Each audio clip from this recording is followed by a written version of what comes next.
Good afternoon, members, and welcome to the Assurance, Audit and Risk Committee meeting being held today. I think we'll give another couple of minutes if anybody else needs, if that's okay with you.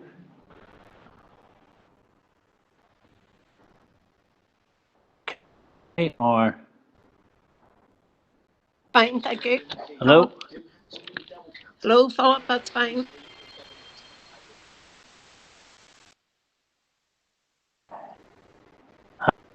Thank you, Patricia.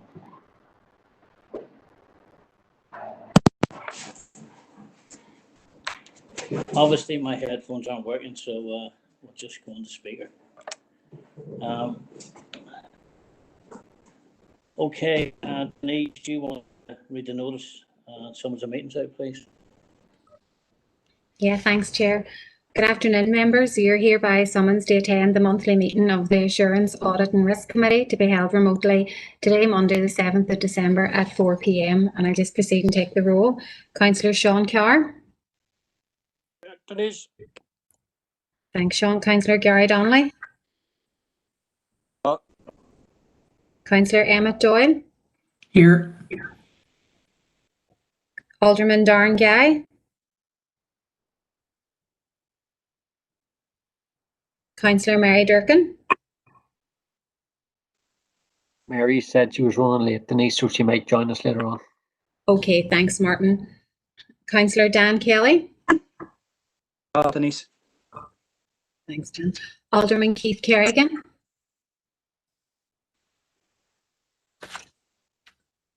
Councillor Patricia Logue. Oh, Denise. Councillor Eamon McCann. Councillor Keir Maguire. Councillor Jim McKeever. Here, Denise. Councillor Philip McKinney.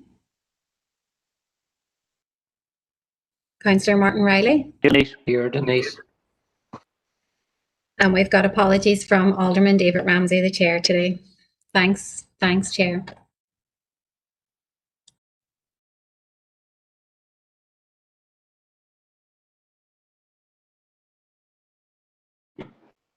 Okay, members, just for a second, I'd like to remind everyone who is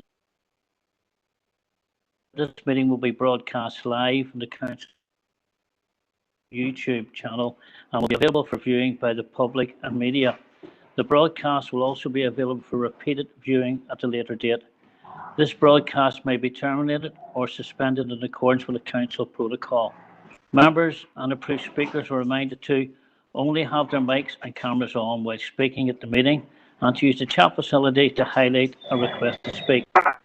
By participating in this meeting, you are consenting to being filmed and to the use and storage of these images for broadcasting or training purposes and for the historical records and make records available to the public. A copy of the Council privacy notice may be found on the Council website www.derrystrabane.com. Okay, have we any declarations of members' interest? Hold on. Chair, can I declare an interest as Martin Riley in relation to item 13, the PCSP? Yeah. As a member of the PCSP, thank you. Councillor, are you an interest there? Sorry, yeah, Chair, it's on the chat box there, on number 13.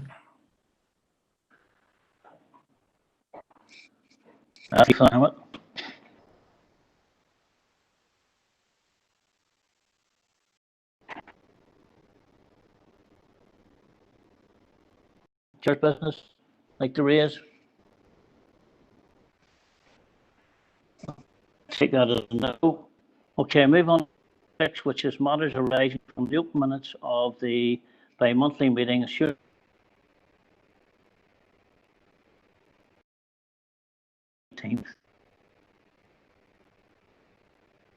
Any matters arising?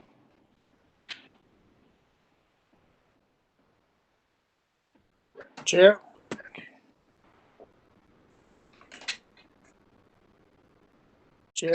John Chair. Want to speak, John Carr, sorry. It's item EAR 41/20. Could I ask Denise, in reference to the internal audit, has this audit been furnished to all our funders, like the like the Policing Board or the Department of Justice who fund the PCSP? Have they been furnished with the audit? If Denise could take that, please.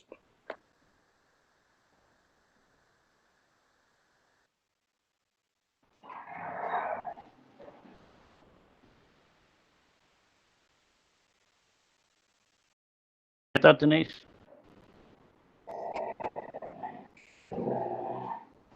Sorry, Chair, I didn't get that. I've put headphones on now, so I should be able to hear. Sorry, Councillor Carr, could you repeat what you said, please? No bother. Apologies. Thanks, Chair, again. It's just Hello, the Denise. item is AR 41/20. I just want to know, Denise, has that audit been furnished forwarded to the to the other funders of the PCSP, like the police, Hello, James, you there? the Could you come in Department there? of Justice? I can't hear Denise. Have they seen that audit? Just if you let me know that. Yeah, Chair, I can hear Councillor Carr now. I'm not sure if you can hear me. Councillor Carr, yes, that audit has been furnished to those funders. And what was there any response from them on that audit, please? I maybe bring Dermot in on that, Councillor Carr, if that's okay. Dermot is liaising with the funders. Dermot, are you happy enough to answer Councillor Carr on that? Yeah, again, through the chair, both the audits and the update reports that were presented to committee in October have been forwarded to the Policing Board and Department of Justice, and they're happy with the content of the audit and happy that the audit recommendations are being implemented by the PSP staff. Chair.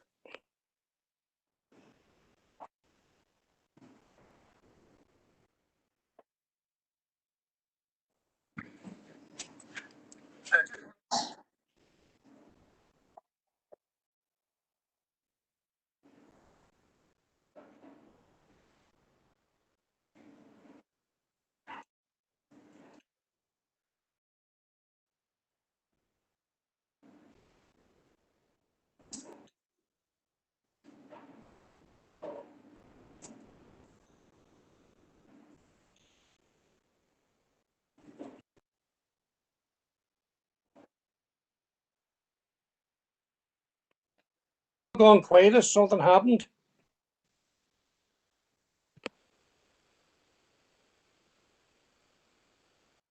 Councillor McKenna, can you hear us?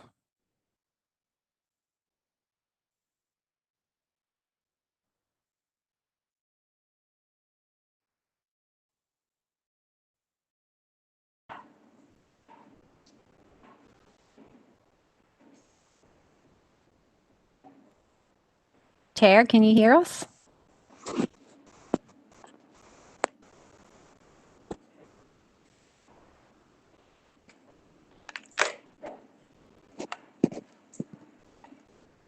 Seems to have frozen, Denise. I think he's trying to come in again.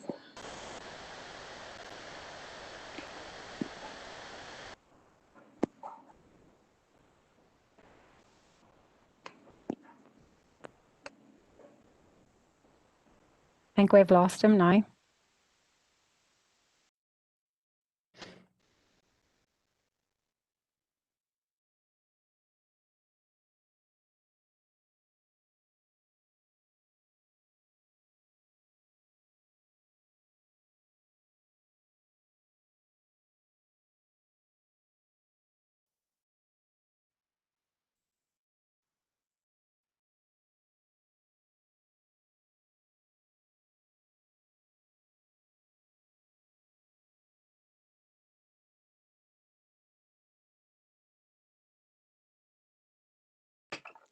Are we all cut off, or can the rest of us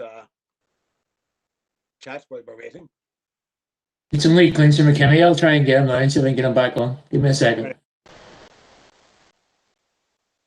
I think the rest of us are all fine, Councillor McCann, but the problem is that Councillor McKenna is the chair today. That's all right. I'm just delighted to discover that sort of other people have got as much grief on this as I have. So thank you all very much. In fact, I think I might leave now. Unless does someone else want to nominate themselves as the vice chair?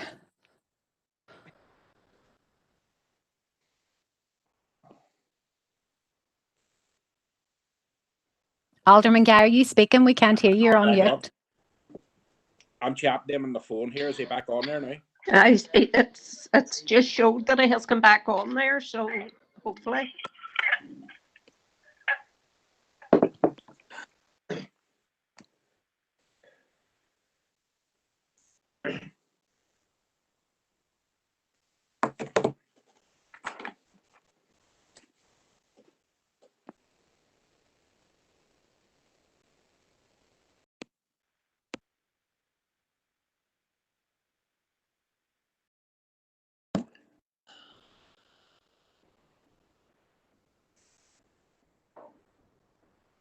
He was going to try and knock it off and restart it again to see how it would go. Darren? Darren, you still there?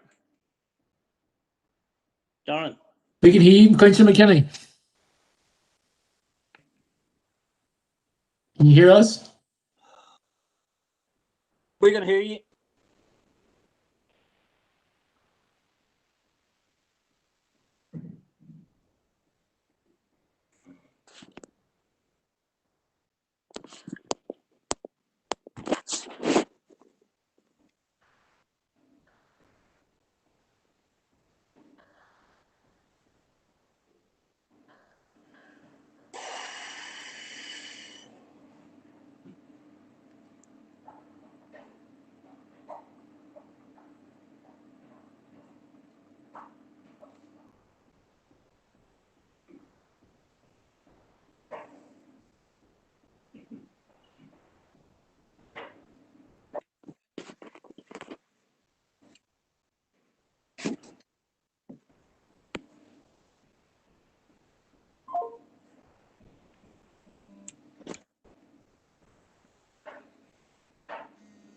Hello?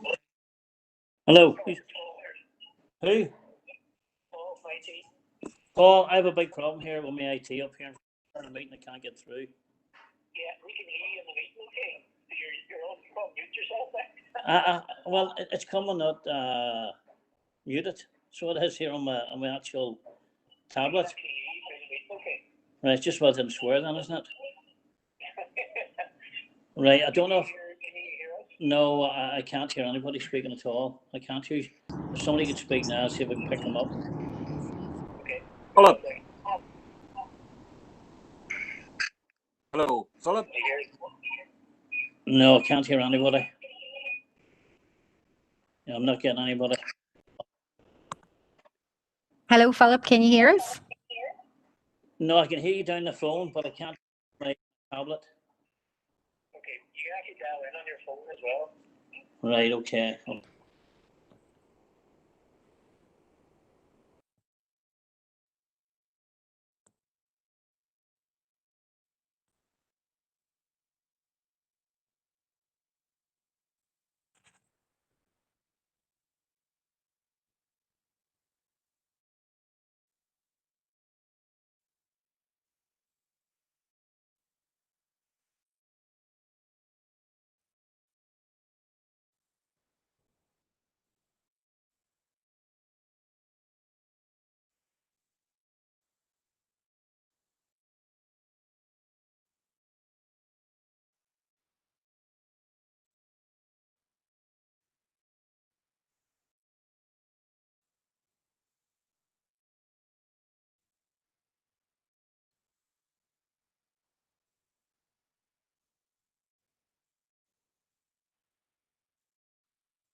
Hello?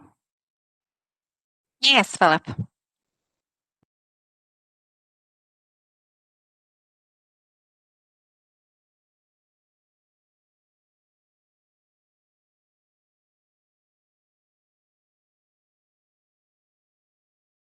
Yeah.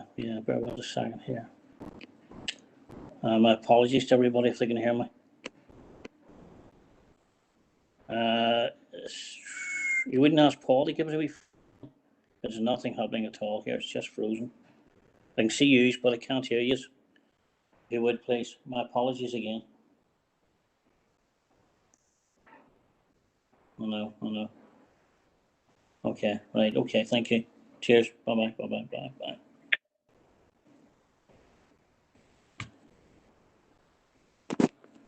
Hello? Can you hear me now? We can hear you. Could somebody possibly speak, please? My apologies for this. Hello, I can hear you. We can hear you all right.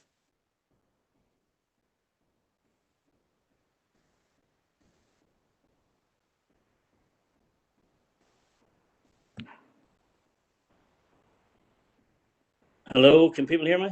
Yep.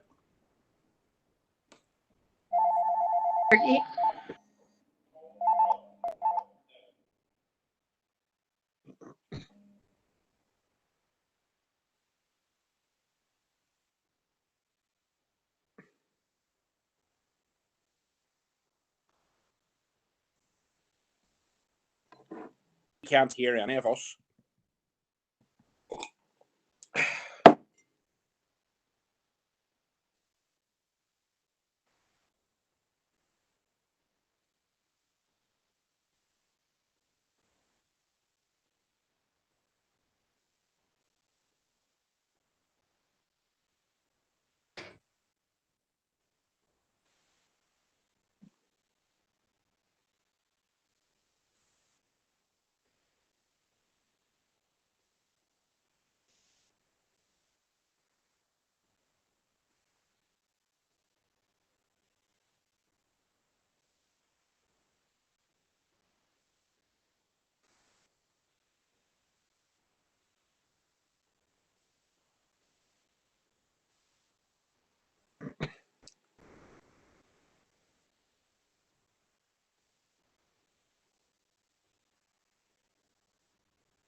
That's me and all my normal stuff.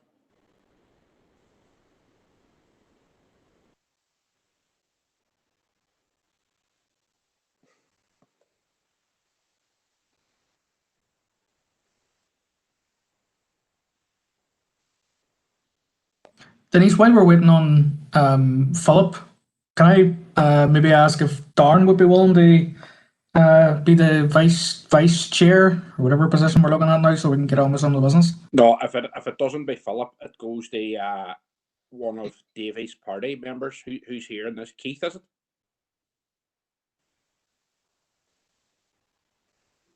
I think it's Keith Kerrigan's on there, isn't he? Unmuting. I've got now. Can you? Okay. Can someone else speak on the other end of the line, please? I'll. Gary, stop rolling about laughing. We hear you, Philip. Right, that's dead on. I thought Gary Donny was going to keel over laughter there, ways land back. Okay. Chair. Okay, thank you.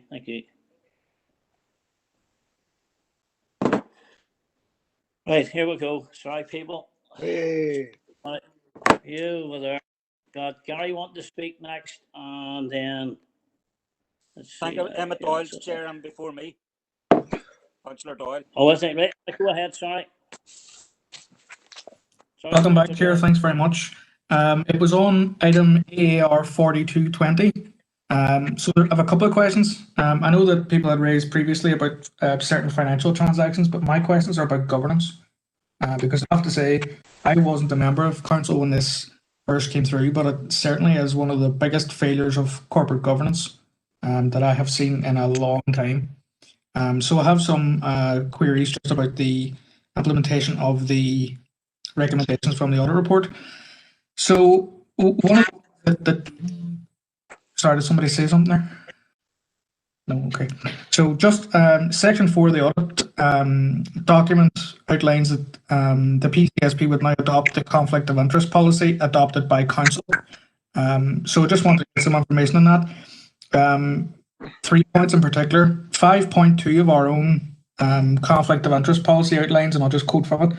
Responsibility is placed on every member of staff, and with staff, I'm assuming that would translate over to independent member, for disclosing to an appropriate manager or officer of the council every actual, potential, or perceived conflict of interest in which he or she may be involved. So I'd like to know that. 8.1 outlines the requirement for a declaration of interest forms to be updated.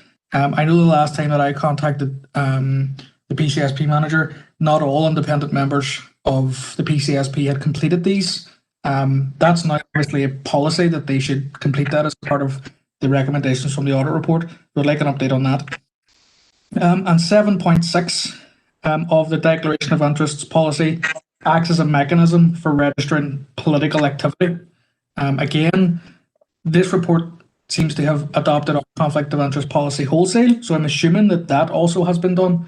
So can I get an update on those 3 items from the relevant member of staff, please?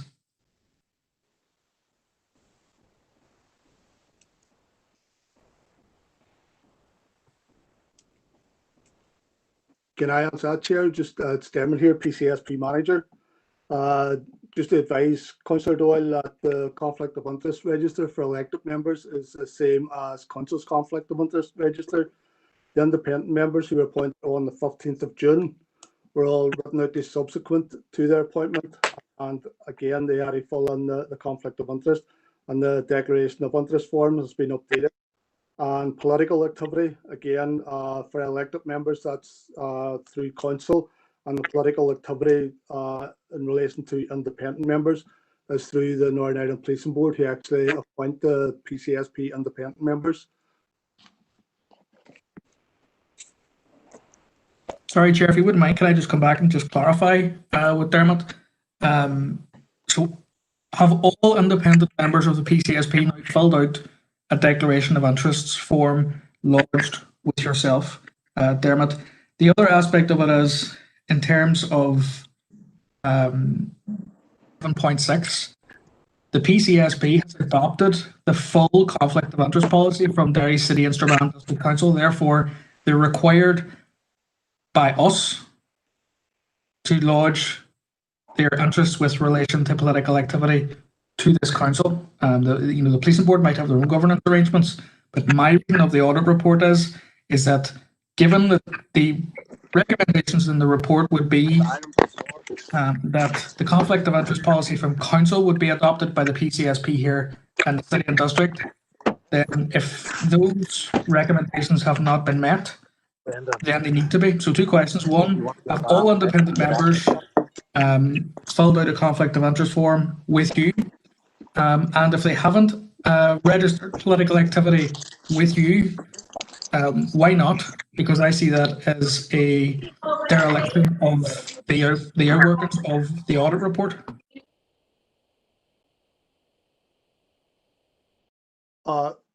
Just again through the chair, all independent members have been asked for their conflict of interest form to be completed, and we have included all those in the declaration of interest and all that we have received.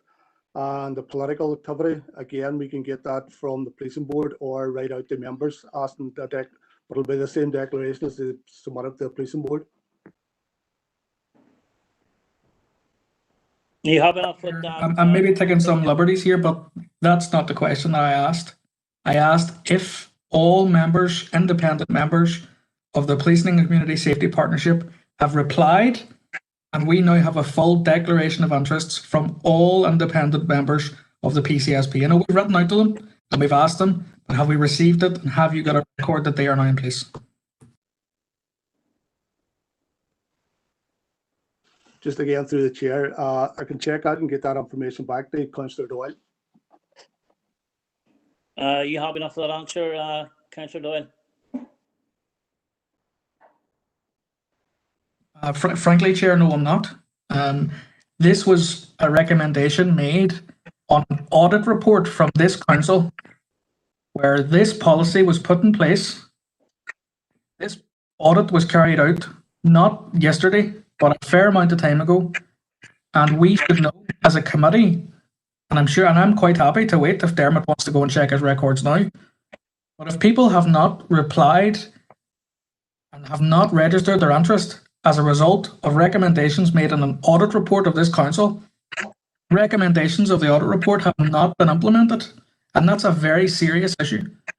We've had Councillor Donnelly and others have raised issues about financial queries that they've had. This is now a governance issue. Are we really sitting here today and being told that the recommendations of this report haven't been implemented in full? Because if they haven't, then I genuinely think we need to deal with this most robustly.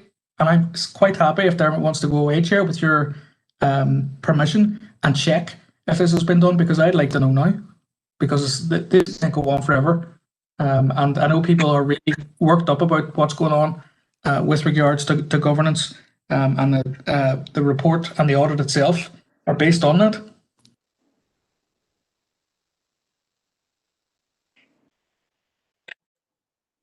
Hello? Can you hear me? Hello, Councillor Doyle. Could I suggest that? Give me.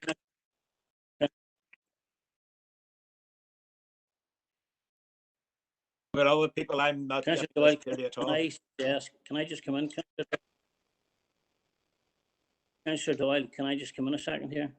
Can I suggest that we allow Dermot, the officer, to go away and check this out and come back to you with the relevant information, if that's okay with you?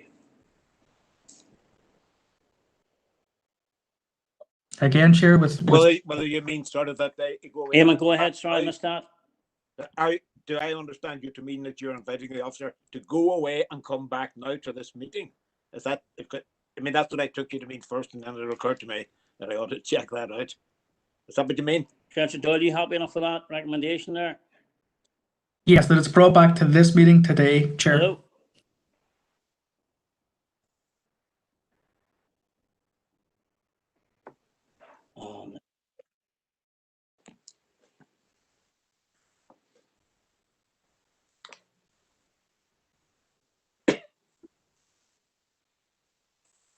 No, I would suggest.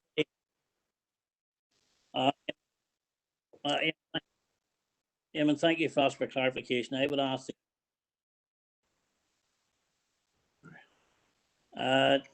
Dermot, is that possible?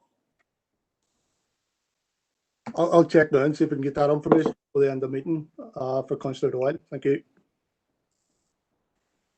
We have to work within the realms of possibility here. Is that possible? Do my best to get it before the end of the meeting, yeah. Come in, Dermot. I'll do my best, Chair, to get it before the end of the meeting for everyone.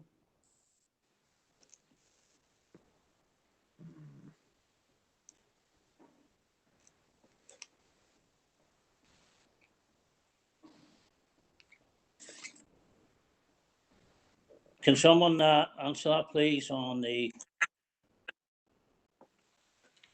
Right, thank you, Dermot. Okay, Gary, sorry, Councillor Donnelly, please. Thanks, Philip, and good luck. I think, is this your first meeting chairing? So we had a rough time at the start. But look, thank you for that. No Councillor Donnelly. Yeah, Chair, I've said before, and it's regarding this audit, Chair. I think this audit and the subsequent reaction. Thank you, you got that. Thank you. You have enough of that, Councillor Doyle? What? I don't know where we are now at all. I'm sorry, I'm not being awkward, but I honestly don't know where we are in this conversation. Right, I appear to be having communication problems here. Can you hear me? Maybe I'm being Councillor Donnelly, do you want to come in, please? Chair, look, bit of baptism of fire for you today. Look, I think this audit has left, and the responses to it has, and I said it before, and I repeat it now, it has damaged the credibility of this committee. It has given out the wrong perceptions, and I'm aware that we've had a call in. We've asked for it to be for a forensic audit, which was refused at full council. But Chair, there's been an issue that's happened in Causeway Coast Glens recently, where a forensic audit had been asked for, and the council voted against it. And then there was an intervention from a minister. Hello, Councillor Donnelly. Carol Nee Cullen, intervened and she ordered a forensic audit. Chair, is it possible that something similar could happen here, given that the PCSP is match funded, I think, by the Policing Board or Department of Justice? Is it possible that the Minister for Justice could intervene here and order a forensic investigation, given that, you know, it directly affects? As long as you don't make it, Gary, as long as you don't make it any rougher.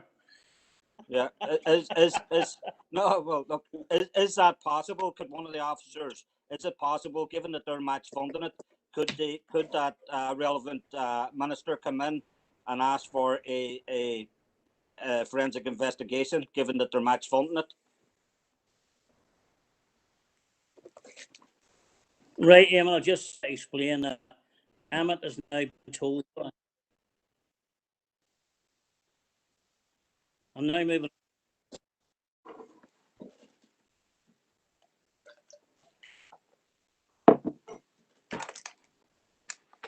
I think he's delayed because he's listening through his phone while watching it on here.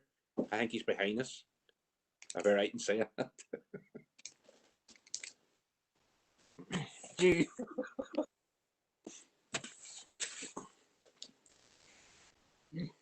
you see why we're waiting? I don't know if this is formal because we're sort of talking in a wee gap, as it were. But I mean, would it be possible if we wanted to investigate sort of the possibility of referring this to the minister, say to the Minister for Justice, and saying, look, you're involved in this. We've got a problem with the audit. Will you now call this matter in and conduct a forensic audit of that particular part of our accounts? Because we want to get over this and clarify it. If we did that, then it would be up to the minister to come back and say, okay, I do it. Or to say, no, I can't do it. I'm not allowed, or whatever. But we have to, I mean, we could talk for hours around and around this. So I'm suggesting now, obviously wait till Philip gets back before we could turn it into a formal proposal, but I'm suggesting that we refer this matter to the Minister for Justice and ask her to conduct a forensic investigation of the accounts insofar as they refer to the PCSP. Is that good? Is what I'm suggesting fairly clear? Is it, no? Patricia Logue here, please could one of the officers please come in and clarify these requests, please? Thank you. Well done.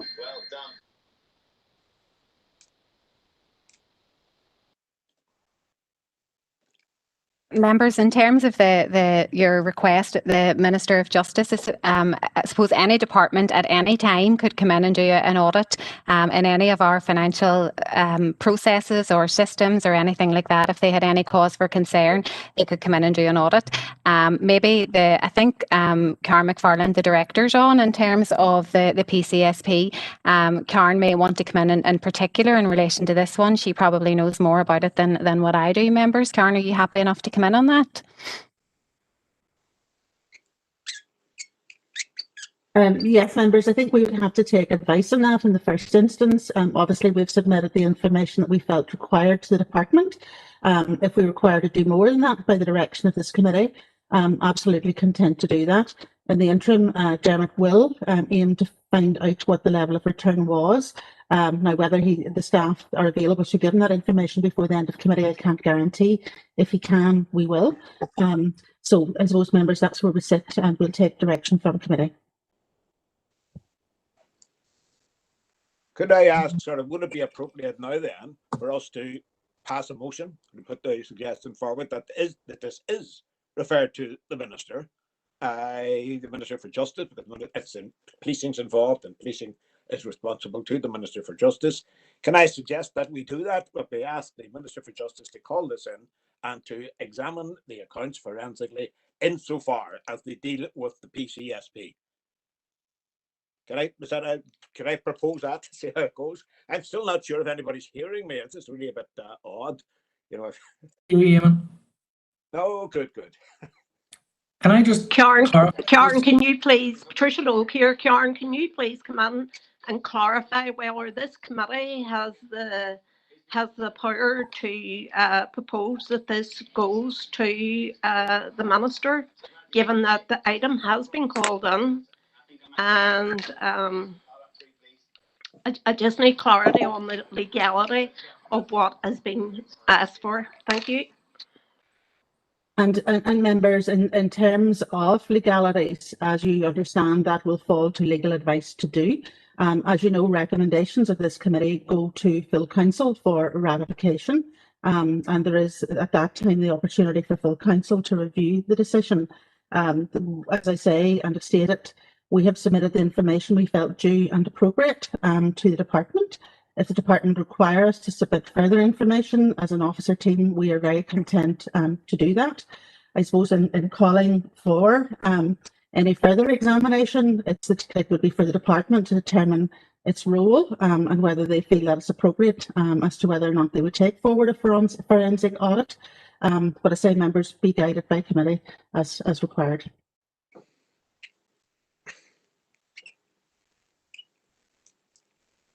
Would there be a problem, I mean, understanding orders or legalities or whatever, for us to say now that we recommend that this should happen?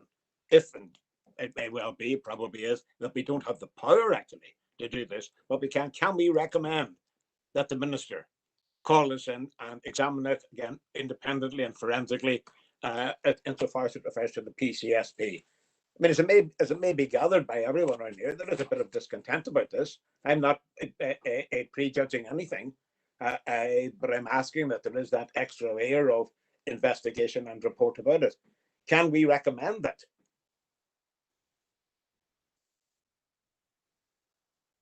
Sorry, Chair, in your absence, can I just, I'm with Eamon on this. On page 167 of our pack for today, it outlines the additional powers and duties of the local government auditor. And the first one is to give interested persons the opportunity to raise questions with the auditor about the accounts and for the local government auditor to consider and decide upon objections received in relation to those accounts. And the legislation outlined Articles 17 and 18 Local Government Northern Ireland Order 2005.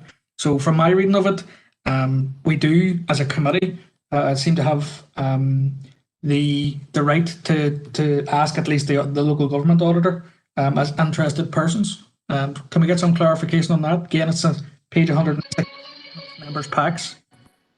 Karen, can you please phone the city solicitor and ask for his legal advice? Thank you.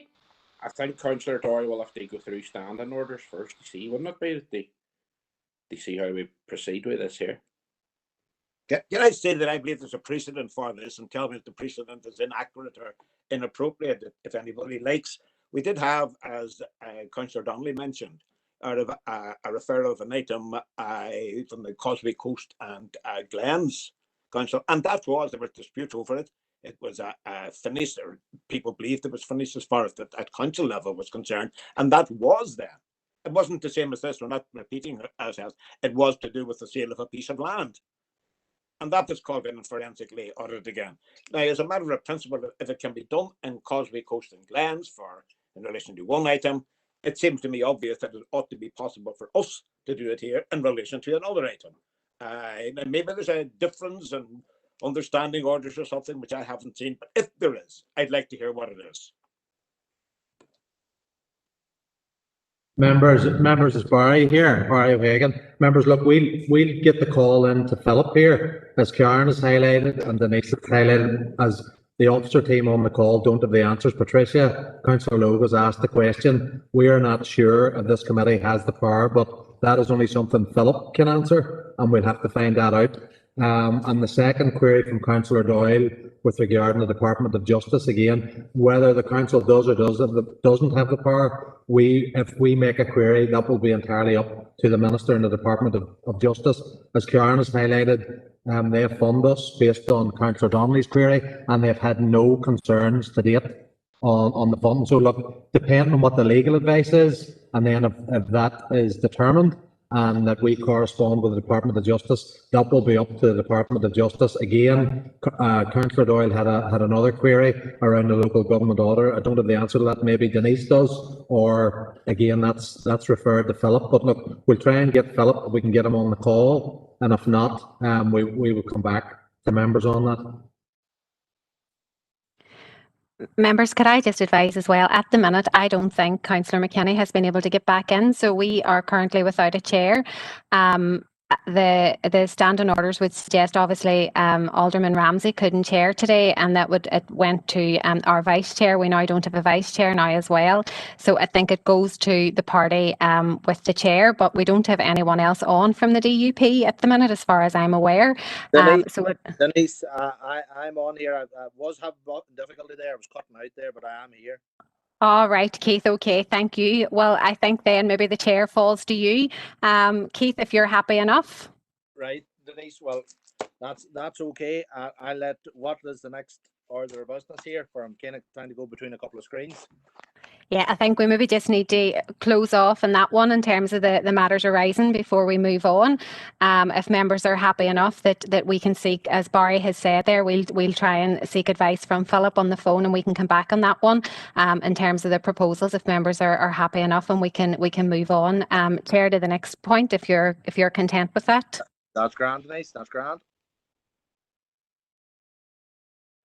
Members, can I just confirm that I've spoken to the legal services officer, and he's indicated that we will work through the requests of the committee systematically. He obviously isn't available and on the call, so therefore not able to give advice. So if there's specific aspects of process, as have been referred to in some of the points from elected representatives, he will respond to those. So can I ask you maybe just to confirm for our own understanding as officers, which of those you would like clarification on? And we will aim to get you that as soon as possible. Appear awkward, sort of. I just didn't quite catch what it was that you said there, that we ought to work through systematically before we move further. I mean, I just didn't understand that. Can I come on to Karen? Can I please ask those who are making requests, can they please put them into the chat box so I can see them? Thank you.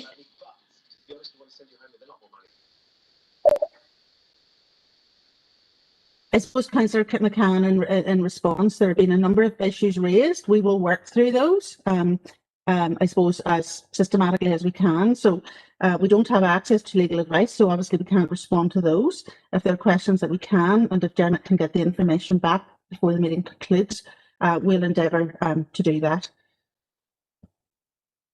I hope being awkward, that just occurred to me as a question. Are we content to move on, members?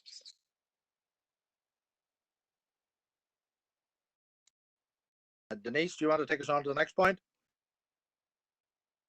Chair, if there's no further matters arising on the minutes, then it's moving on to item 7, which is the financial statements. And I think Alfie's going to take that with Colette Kane from the Audit Office. Thanks, Denise. Members, this report is for you to approve the audited financial statements, including the annual governance statement for the year 31st of March 20. These are attached in the appendix, members, and the financial statements are obviously a very complex and detailed document. You'll be aware that normally each year we prepare our accounts by 30th of June and they're audited by 30th of September, but with this year, given the extenuating circumstances, those deadlines have been extended to 31st of August and 31st of December. Respectively, it's obviously been a challenging year in terms of getting the accounts prepared and also for the Audit Office and performing the required audit work, but thankfully we're now at the end of that process, and Colette is on the call today to report on the findings of the audit. Just before bringing Colette and members, I'll just highlight what I see as the most important elements of the financial statements. You'll recall back in August that we reported a surplus of 865k, mainly due to a positive rates finalisation, and we set aside 850k of that figure in reserves as provision for COVID related potential costs, leaving us with a revised surplus of 16k. Positively, members, no changes have resulted in that position through the audit. Also, members, at the time of approving the return back in August, you'll recall the key risk that we faced as a council was obviously the financial challenges associated with COVID. Thankfully, as advised to Governance Committee last week, following the very substantial funding secured from government for both council and CODA, those losses have now been fully mitigated for the 2021 financial year. We do still face a challenging rates process ahead, but are again hopeful of continued government support. Finally, members, you'll note a district fund balance of 5.135 million.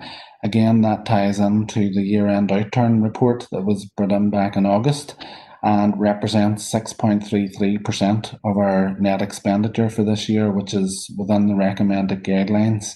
And again, members, for your information, that can be tied into the balance sheet and the accounts or on page 32 or note 25 of the financial statements. So at that point, members, I'm happy to pass over to Colette from the Audit Office. Thank you. Thank you, Alfie. So we're delighted to be at this position in the audit, and it's been a long time coming. As Alfie has said, we normally would be at the end of September, and now we're working towards the end of December. The position on the audit is outlined in the report, which we sent through to you. The audit is virtually complete. We have some outstanding matters which we will are in the throes of completing as we speak with officers. We are proposing to ask the local government auditor to assign the financial statements with an unqualified audit opinion. So that's a really good result, albeit we will include a paragraph which is called an emphasis of matter paragraph, which we have done in previous years. And I'll explain what that is about in a second. In terms of the issues which give us some sort of consideration in terms of audit judgments, these are outlined on page 4 of the document.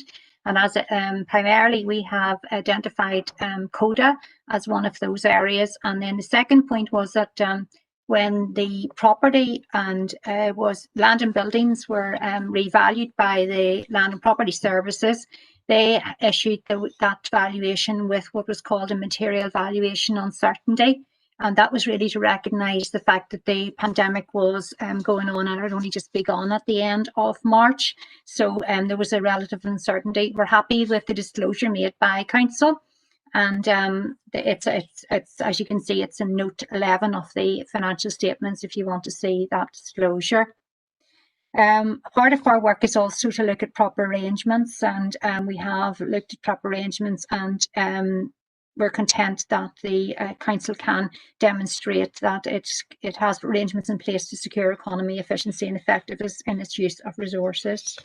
So today, members, you'll see on page 5 what you're asked to do is review the findings, which I'll run through, and then also I'll bring to your attention the unadjusted misstatements which are set out, and I'll bring your attention to those as well, just to consider whether you consider those should be adjusted. When we set out in this audit some time ago now, we identified one significant risk, which is outlined on page 8 of the document, and that was in respect of City of Derry Airport. As you know, City of Derry Airport is pretty much reliant on funding from Council and others. And it is an area where we have to consider every year whether or not it is a going concern, because there is quite a substantial amount of assets held by Council in respect of the airport, and therefore it is quite significant in terms of the accounts. So we worked through a process during the audit, and you'll see the results of that are outlined on page 8. And we are content at this point to say that we were assured that CODA will be in existence until December 21 in terms of the planned funding from Council, and indeed funding that has come through the Executive as well. Well, what we do is we ask Council to make sure that the information on CODA and in respect of its financial position is very clearly outlined within the financial statements, and we're content that that is the case. It is mentioned in a number of places throughout the annual report and accounts, and it is quite transparent in terms of the difficulties and challenges that CODA represents. So within the certificate, which we're proposing the local government auditor signs, we highlight that we're content with that, but we do highlight the disclosures within the accounts, and this is what's called an emphasis of matter paragraph. It's not a qualification, it just brings attention to a matter that we consider to be important. During the audit then as well, at the outset of the audit, we only identified one significant risk, which was to do with City of Derry Airport. But during the audit, as the pandemic unfolded, we decided that for all councils, we would highlight as an additional significant risk around financial resilience. We were aware of the challenges that all councils were facing in terms of financial resilience and funding, and therefore we wanted to make sure that we had a good in-depth review of that. You can see there in quite a bit of detail on page 9 the work we did, and we were very content with the disclosure that was made by council in respect of all the challenges that they faced during the pandemic and indeed will face going forward. We're content that that has been very well managed by council, and therefore we were able to sign off positively on that significant risk. On page 10 of the document, you'll see there's a number of audit findings, and these are different things that we give assurances over. And in summary, we're content with disclosures that were made. We made some suggestions for changes, and those have been incorporated within the accounts that Alfie has just presented to you. And then going over to our recommendations that we find. So in our recommendations, we have 6 priority 2 points and 3 priority 3 points that we've identified during the audit. You'll see on the whole, these have been accepted or partially accepted, which is very reassuring. And you'll see that the points that we raise are around a very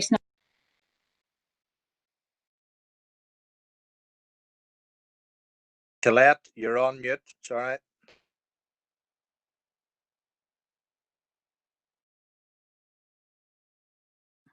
Apologies, I must have just gone over my screen there.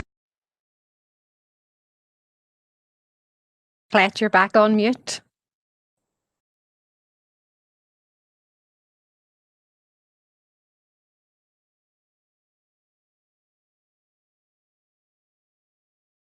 Am I okay now? That's fine. Yes. I'll take my hands away from the keyboard. I don't know what's going on there. So I'm happy to go through the individual findings, or I can assume that members have read this paper. It's entirely up to yourself, Chair. Unless anyone raises a particular concern, now I'll give you the opportunity if they want it dealt with individually, but if not, if we don't hear from anybody, we'll let you go continue, just Colette, in the summary.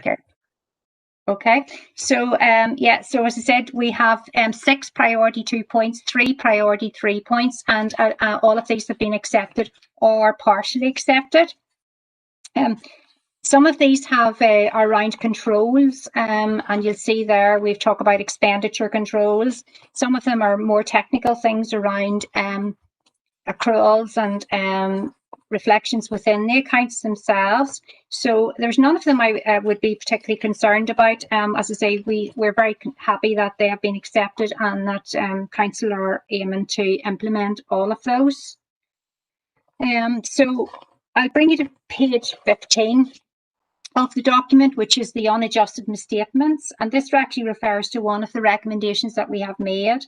You'll see there overall is £22,300 of unadjusted misstatements, which is very low considering the amount of expenditure that council make every year. So unless members would like that amount adjusted, we're assuming that it will remain unadjusted within the accounts.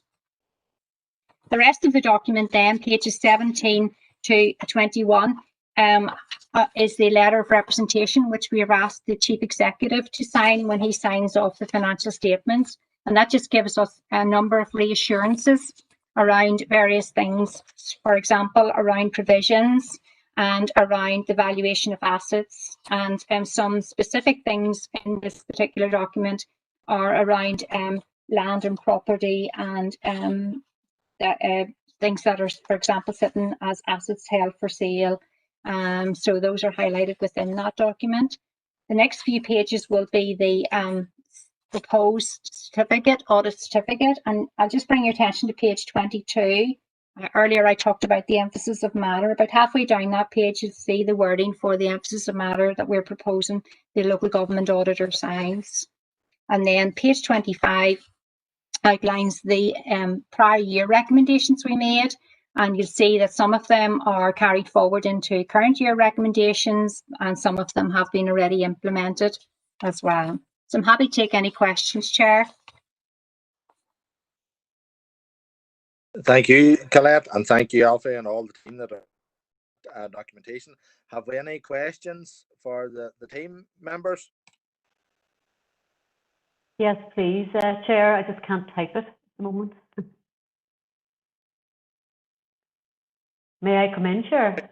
Go on ahead, Bruna. Sorry, go on ahead. Thank you very much. Thank you to Colette for your report. It's great to see an unqualified audit opinion.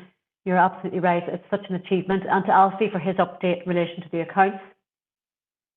Preparing and auditing these accounts are difficult enough in an ordinary year, but this year, well done to everyone involved because it's quite a mammoth task. So extra congratulations this year on that, everybody. I have a couple of questions, but before I ask those questions, I was just going to comment on the contingent asset that appears in the accounts. And this is something that's very, very unusual. It's the first year I have seen a contingent asset in accounts since my career many years ago. But it's down to the hard work of the finance officers and under the leadership of JJ Tohill from Mid-Ulster, indeed, for the achievement and the success in relation to this issue, which started many, many, many years ago. I was actually involved whenever it came up first, and I know the finance officers have worked extremely hard, and there's a lot of money involved. So let's hope that the appeal doesn't succeed and that money comes through to the councils, because it'll be well deserved. I just want to put that on record. My two questions are for Alfie. If I'll ask the two of them, Alfie, if you're happy enough. The first one is in relation to page 19 of the accounts, which is 21 of the papers, and it's in relation to the organisational structure and financial performance. There's an item there called Other Costs and Income, including exceptional items, that's gone from 1996 under the annual budget to the net expenditure of 1743 with a variance of over 3.7 million. And I was just wondering if you could give us a little bit more information about that. And my other question is in relation to page 67 of the accounts, which is 69 of the actual papers, under expenditure and funding analysis. It's in relation to the other corporate line there, you'll see about halfway down, where the net expenditure in 1920 is 2.6 million and in 1819 with 7.2 million, and it's a drop, which is always a good thing, I have to add, of around that 4.5 million. And just if you could give us a little bit more information about that, it would be very much appreciated. Thank you, Chair.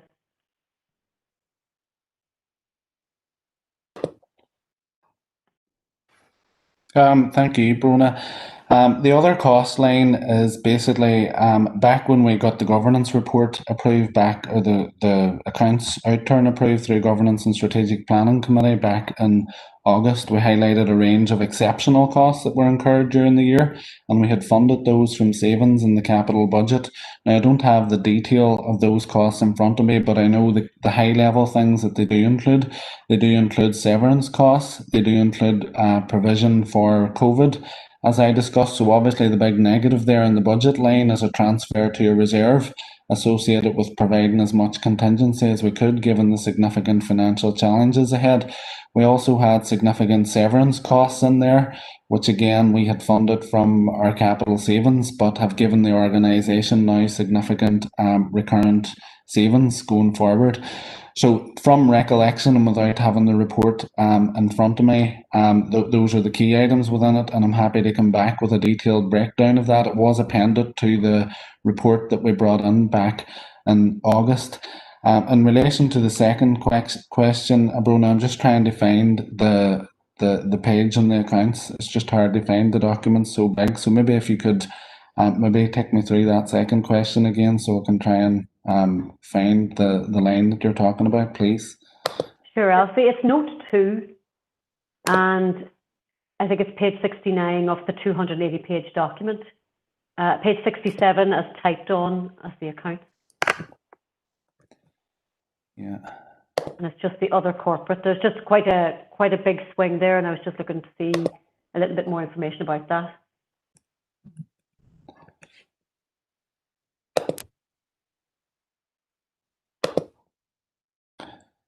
Chair, could I maybe just come back in on that question in a couple of minutes? I'm just trying to find it through the document, and I'm happy to revert if we want to go on ahead with any other questions, if that's possible. That's grand, Alfie. Brona, are you content to just wait a wee minute? I'll just move on to another question, and then we'll bring Alfie back in to reply to you. Yes, absolutely, no problem. Thank you, Chair. Thank you, Alfie. I have Councillor Emmett Doyle here on the list. Doyle, have you a comment to make? Yep, thank you, Chair. Just on page 37 of the pack, just under table 4 exit packages, the numbers there, Alfie, if you could, just with regards to the bands 100,000 to 150,000 and 150,000 and one up to 200,000, it would seem that the number have gone down in terms of packages from 2018-19 to 19-20, and the cost as well. Just in terms of our liability going forward, I see there that the total cost for packages in each band is up at 820. Is that 820,000, and is that an annual liability that we have? Will that decrease over time? And could we get just more information on that? Happy to receive it after this meeting if it's easier. And the other one, just very quickly, again, happy to receive it afterwards, is page 75. Can we get maybe an overview of which properties are leased at the present time and a breakdown of their cost? And it's just the small comment there just on the financial statement. Thanks. Yeah, thank you, Councillor Doyle. Just in relation to the severance cost, it isn't a recurrent liability, it's a one-off cost, and that is us creating provision for it. So once that's paid, it's gone. I did mention in my previous question that has resulted in a recurrent saving to the organisation, not of that amount, but approximately 1/3 of that amount, and it relates to all officers that left the organisation under voluntary severance, and those savings obviously contributed to our efficiency plan, which has now realised over 3 million in recurrent savings to the organisation, which we have reinvested into our capital programme. In relation to the lease question, I'm happy to provide a detailed breakdown of that to yourself after the meeting. I just don't have the detailed list in front of me, but it's very easy to put my hands on, and I'll share that with you after the meeting.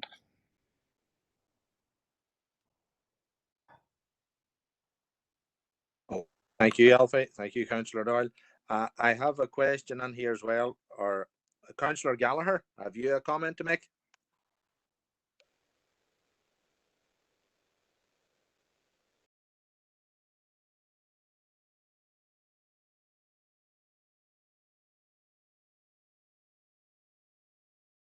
Hello, Chair. Councillor Gallagher, yeah, go on ahead. Thank you, Chair. No, just I had a question there because it was raised, but it was just a matter of question to Alfie. Was it lodged after the appeal by HMRC? Was there an appeal actually lodged? Just when I heard an appeal getting mentioned there from Mid-Ulster. Yeah, there is no appeal lodged yet, as to my knowledge, but that appeal could be lodged at any time up until the 12th of December, but there's none been made to this point, to my knowledge. But you would say that we're, in terms of decision making, we're on the winning side, and if there's no appeal lodged, we're sorted, basically. Yeah, if there's no appeal lodged, there'll be probably a period of weeks where we'll have to be going back and forward with HMRC, agreeing exact figures of what it will be. And I don't know what questions they'll ask through that process, but certainly you're right. We want to get to 12th of December and no appeal be lodged. It was a very strong case presented, and we would hope that that's the case. But I'm holding off to 13th of December before I'm going to count on it. Okay. Tell me this, Alfie, would there be a chance that you could send out a wee email just on the 13th if you become aware?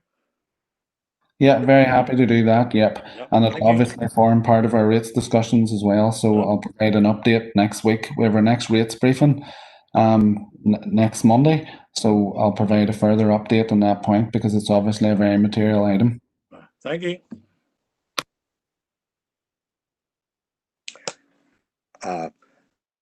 I know you're looking things up there, Alfie, but do you want a bit more time to look up the response to Brona, or do you want to reply to that at a later date, Alfie? Please, I can come back in this meeting, Chair. I'm just trying to find it and I was trying to answer other questions there. So That's okay. apologies.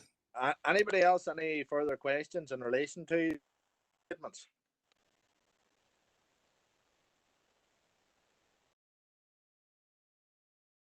There are no questions, but if I could just come on here, Patricia, I would just like to thank all the officers who have been involved in this enormous piece of work. It has been very challenging circumstances that everyone has had to work with this year, but I just want to thank them for their endeavours in this, and I do hope that I would like to acknowledge too the work of Anthony Trohall and that has led to this continued asset. Hopefully we will get a return from that, and Alfie will be sitting with Santa hat on the 13th of December.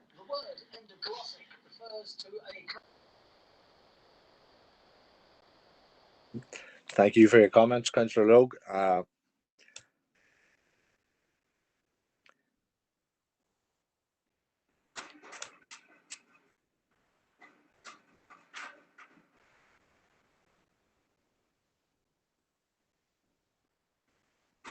Denise, is it in order if we do we need a proposal for this? Now, I understand we can't just until Alfie responds to Brona here, but do you require a proposal and second for the financial statements? Yes, please, Chair. And if we could, I think Clet and Alfie took the financial statements and the draft report to those charged with governance together.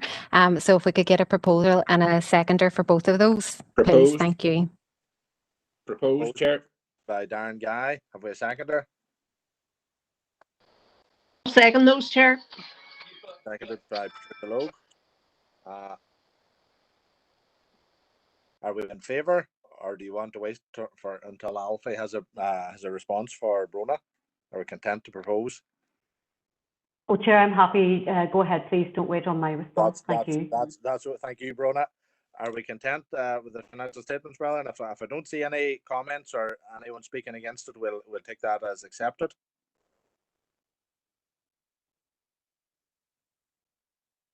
Thank you, members.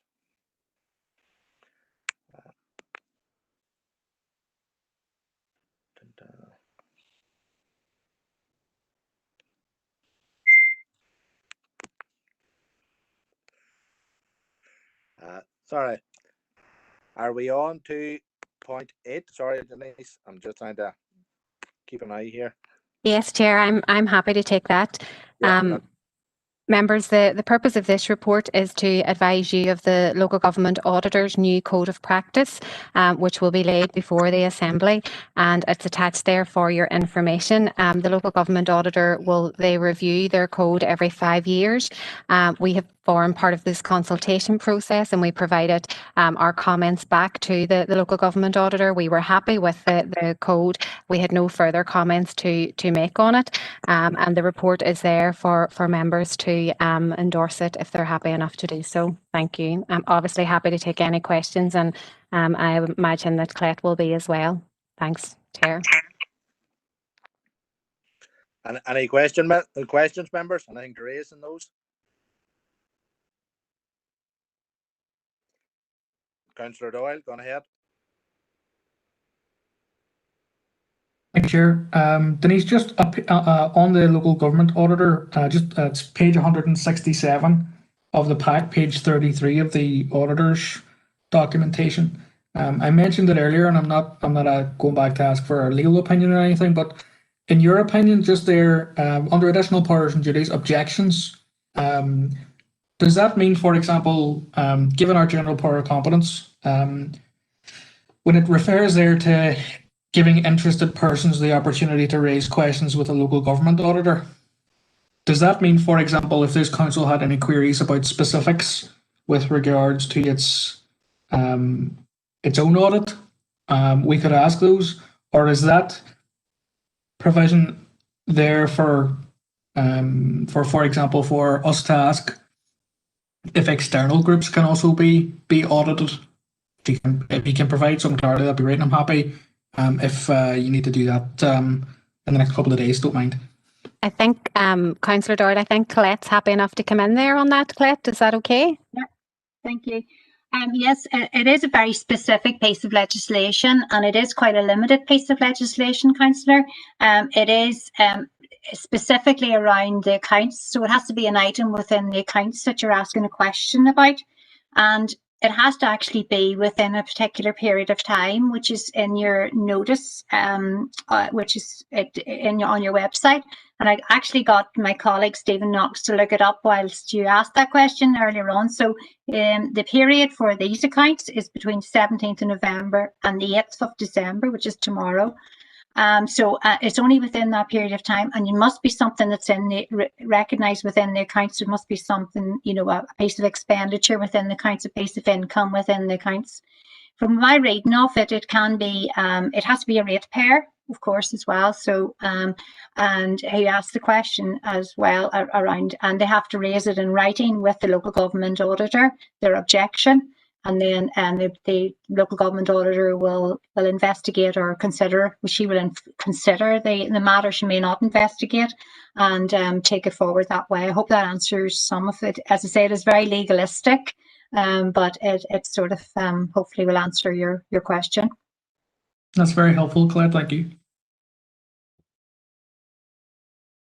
Any other comments, members?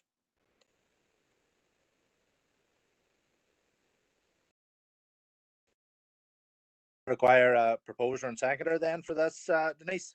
Yes, Yep. please, Chair. Can we have a proposer? Happy to propose, Chair. Seconded, Chair.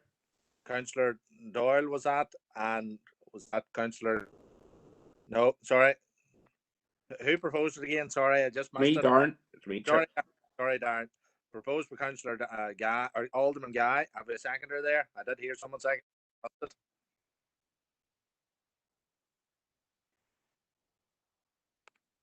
I'll second it. That's grand. Thank you, members. Sorry. Can I bring Alfie back in now with a response for Brona?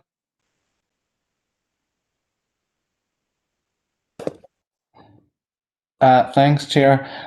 Just had a chance to look at that query. Under other corporate, there's a number of unrealised adjustments that have to be made each year. They're really non-cash adjustments.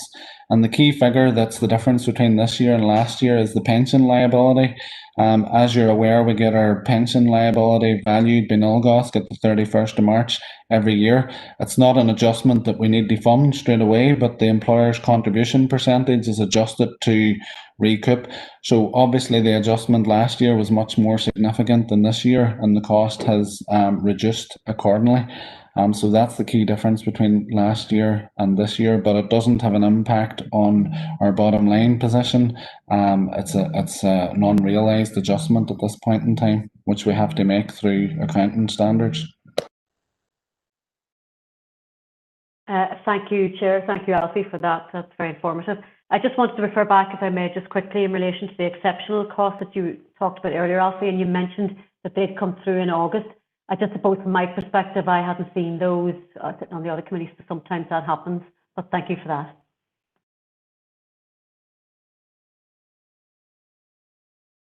Okay, members, are we moving to point 10, the counter fraud and raising concerns on anti-bribery policy? Thanks, Chair. I'm going to pass over to James and he's going to take this. Members, this report is about the Council's counter-fraud, whistleblowing and anti-bribery policy, which has now been updated, taking into consideration the Northern Ireland Audit Office Raising Concerns publication, which was issued early in the year. So it has now been renamed the Counter-Fraud, Raising Concerns and Anti-Bribery Policy. The main changes are not just that the whistleblowing section has been renamed the Raising Concerns section. The policy explains this change and provides more detail on how a concern and a complaint can be raised. The policy has also been updated to explain the differences between a concern, a grievance, and a complaint, and the various council policies are mapped. Another update is that the policy is now available to third parties, such as members of the public. Previously, the policy would have been primarily for employees. The policy also now provides links to the corporate comments, compliments, and complaints policy. There are no implications arising from the report. The previous policy has been subject to the equality screening process. The updates to the policy do not fundamentally change the previous policy or create any impact or issue for any Section 75 grouping. So the policy will still be applied universally regardless of the Section 75 category. Now, the recommendation, it is recommended that members approve the Council's counter-fraud, raising concerns and anti-bribery policy. Hey, James, can I bring in Councillor Logue?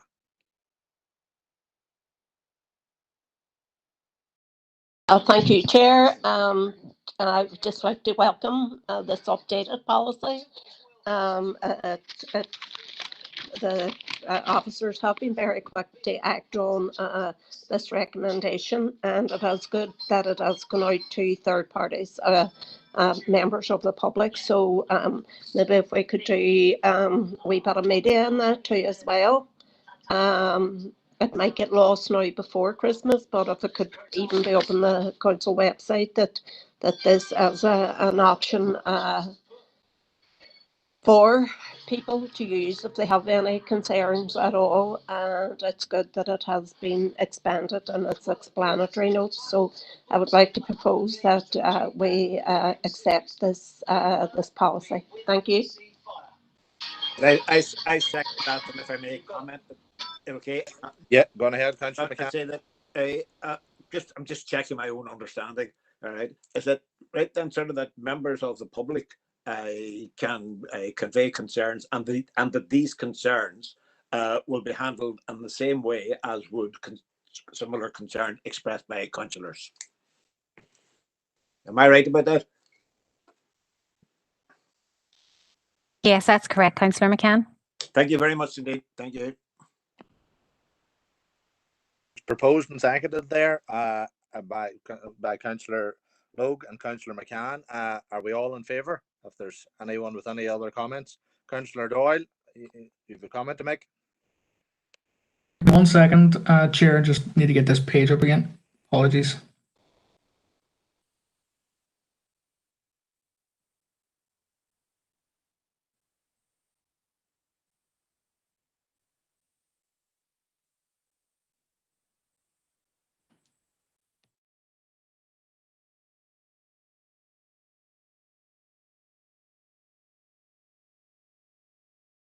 Yes, I'm not sure who would be best to comment on this. Page 194 of the pack, which is page 12 of the policy. It's the third paragraph from the top. Internal audit will also test compliance. It should be emphasised that the primary function of internal audit is to evaluate the effectiveness of the overall framework of internal control. And you can read on. However, internal audit will also be available to work with management in an advisory and facilitating role in developing and improving the control framework, and also in regard to the monitoring arrangements necessary to provide management with evidence of compliance. Now, just in terms of the framework there, and in terms of the syntax we're looking at, when we're talking about compliance, is that merely compliance from a letter of offer perspective, or is that compliance with regards to governance and processes and procedures as well? Somebody could update me on that, please. Thank you.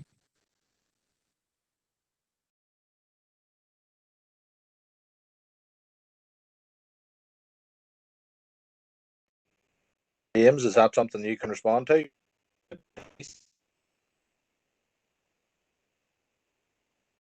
Yeah, I'm happy to, Chair. Maybe James can't get off mute there.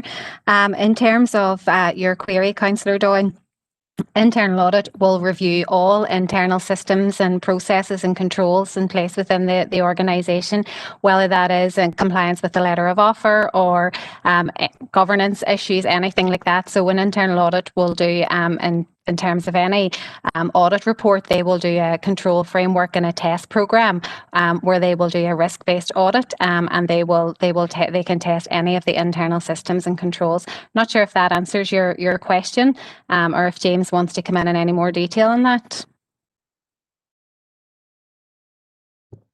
Sorry there, I was just reading over it again. No, that's basically what we do in terms of compliance. We would look at, it would be the systems of internal control. We would do a risk-based review, and we would be looking at compliance in terms of letters of offer or the general compliance within the systems. Sorry, Chair, if you don't mind, just so that I can get my head around this. Yeah.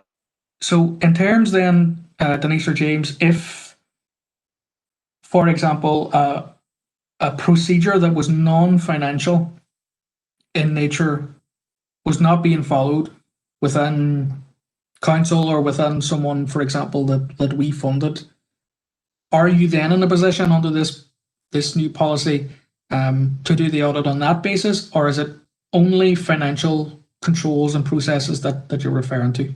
Just so that I can get it right in my head here.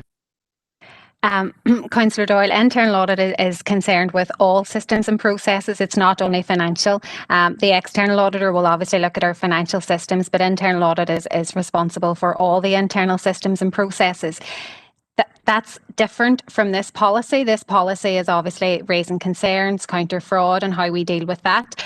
But I suppose from internal audit's point of view, we have an audit plan. We will look at every individual area within that plan, and then we will review that area against a risk-based audit. So that will include all the systems and controls within that particular area, and it won't just be financial, Councillor Doyle. I was going to contact you anyway, Councillor Doyle. Appreciate you're new on the committee, and happy if you want to come in and speak to James and myself, and we can take you through everything that internal audit does, and so that you're fully aware of all that. Happy to do that whenever suits you. Councillor Doyle? Yeah.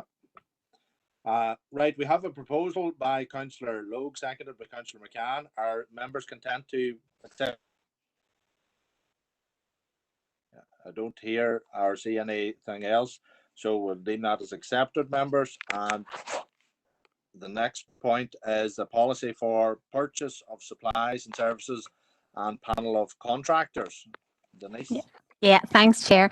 This is an updated policy. Our committee already approved this policy early in the new year, but we have reviewed it again. It's a bit like the previous report that has gone before us, where we've reviewed it to take into account the Audit Office best practice guidance. This report, we've reviewed it to take into account our 45,001 health and safety requirements and good practice. So there's just two small amendments to the policy, and you'll see that in section 5.10 and 5.11. Which is really just in relation to the return of tenders, and also to ensure that we're complying with our ISO 45001 health and safety requirements. Apart from that, the policy is as is, which was approved in April, but happy to take any comments or questions from members. Thank you. Councillor Doyle, you have a comment? Can you let me in there, Chair? Just Denise, page 236 of our pack overall. I'm not sure what page that is now in terms of the report. 5.3, well, I suppose I have two questions, but 5.3 in particular. We're an estimated value of 10, I won't read it out. It outlines EU public procurement regulations. So can you outline if this process is going to need to change again as a result of a disastrous Brexit in January with regards to tendering? Will we still have to follow those processes? And two, I didn't see it in here just with regards social tendering and social contracts. Does that need to be in this report in terms of if we're going to be tendering outside of the EU tendering requirements, are we able to put in as part of this policy social contracts, for example? Two very good questions, Councillor Doyle, and ones which we're burning with on a daily basis. In terms of the first one, in relation to Brexit, your guess is as good as mine. But yes, it's likely that it will change. But we're not 100% sure at the minute. We obviously don't know where it's going to go. But the indications that we are getting is that there will be a Competitions and Markets Authority set up. And the same principles and guidelines will apply in terms of so although it's all OG now and it's all the European Journal, it will still be the same, except it will be monitored through the Competition and Markets Authority, so there will be no change to procedure. That's the early indications that we're getting. However, that could change. So we'll obviously keep a very close eye on that, and we'll update members as and when that happens. In terms of the social tendering, that's something that we're discussing internally at the minute quite a bit in relation to how we can progress with that, particularly in light of some of the notices of motions that have come forward from Council. And we are looking at that at the minute. And I know that further reports will be brought back on that. I suppose in terms of this policy, we haven't got anything in at the minute because it's very difficult for us to enforce this because we don't have any legislation which allows us to do so. So in the absence of legislation, we're trying our best to see how we can incorporate that. And again, a further report will be brought back. But just to let you know, we are discussing that in a lot of detail and trying to work out how we do that in the absence of legislation. Hope that answers your question, Councillor Doyle. Thanks. Councillor Logue, have you a question? Thanks. I know I have proposed this already, but just on 5.4, again, I know you touched on it, Denise, on the social clauses, and there is work going on within Council. Would it be easy enough to review and amend this policy within the year, or if there was any recommendations coming out from the work that was going on within Council regarding the social clauses within the tendering, or should we propose that we could change that now? I think at the minute, Patricia, as I said there, it's difficult for us to include it because there is no legislation, and we are liaising very closely with central government in relation to that, and CPD, the Central Procurement Directorate, are advising us there's no legislation, so that's where we're having the difficulties, but we are looking at it in terms of how we can update it. But in terms of this policy, I think it will be easy enough to be updated and come back into committee, and we'll do that as soon as we can get to grips with exactly how we can do that and how we can include it in it. Okay, thank you very much. Other comments, members? Can we get a proposer then for this number 10 here? Propose again, Chair. Seconder. Happy second, Chair. Seconded. All in favour, members? Thank you, members. And then number 12, health, safety and wellbeing policy update. I'm just going to hand over to Una, Chair, our Health and Safety Officer, who will take this. Thanks. Through you, Chair. The purpose of this report is to seek members' endorsement on the reviewed content of the Council's Health, Safety and Wellbeing policy. This policy has been reviewed in line with the ISO 45001 system requirements and all legislative requirements. The Council has a legal and moral obligation to implement this policy as detailed within the management regs and the Health and Safety at Work order. The Health and Safety policy sets out Derry City and Strabane District Council's general approach to the commitment, together with the arrangements the Council has in place to currently manage health and safety. The Health and Safety policy is attached in Appendix F for your information and is currently divided into 3 sections. Section 1 is the Council's Statement of Intent. Section 2 is the policy lists and any individuals or service sections within Council that have specific health and safety responsibilities. And Section 3 of the policy attached details the arrangements in place for health and safety management. This section of the policy describes how we manage certain risks within Council and appoints to certain support and procedures that are all listed within that section. An additional reference to COVID-19 has been added to the current policy and will remain under review as the pandemic progresses. There are no implications arising from this report, and it is recommended that members approve the attached health, safety and wellbeing policy for implementation as soon as possible. Thank you, Chair. Questions, members?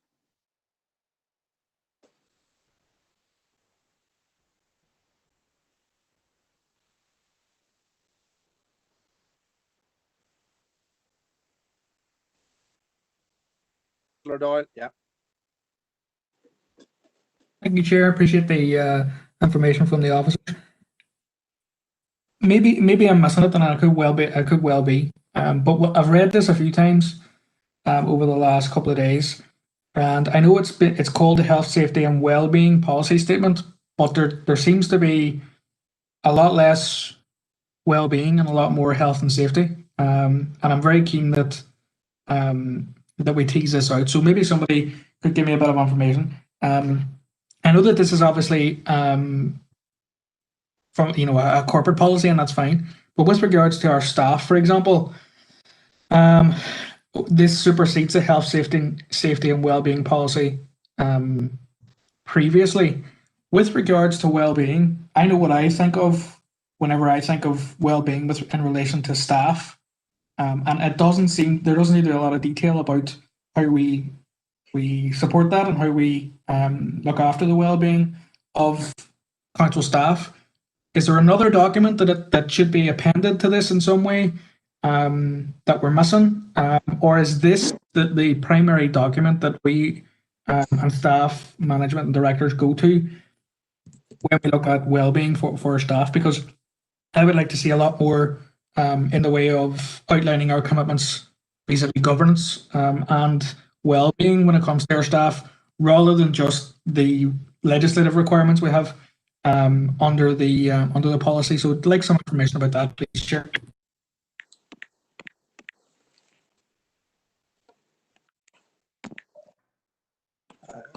Denise?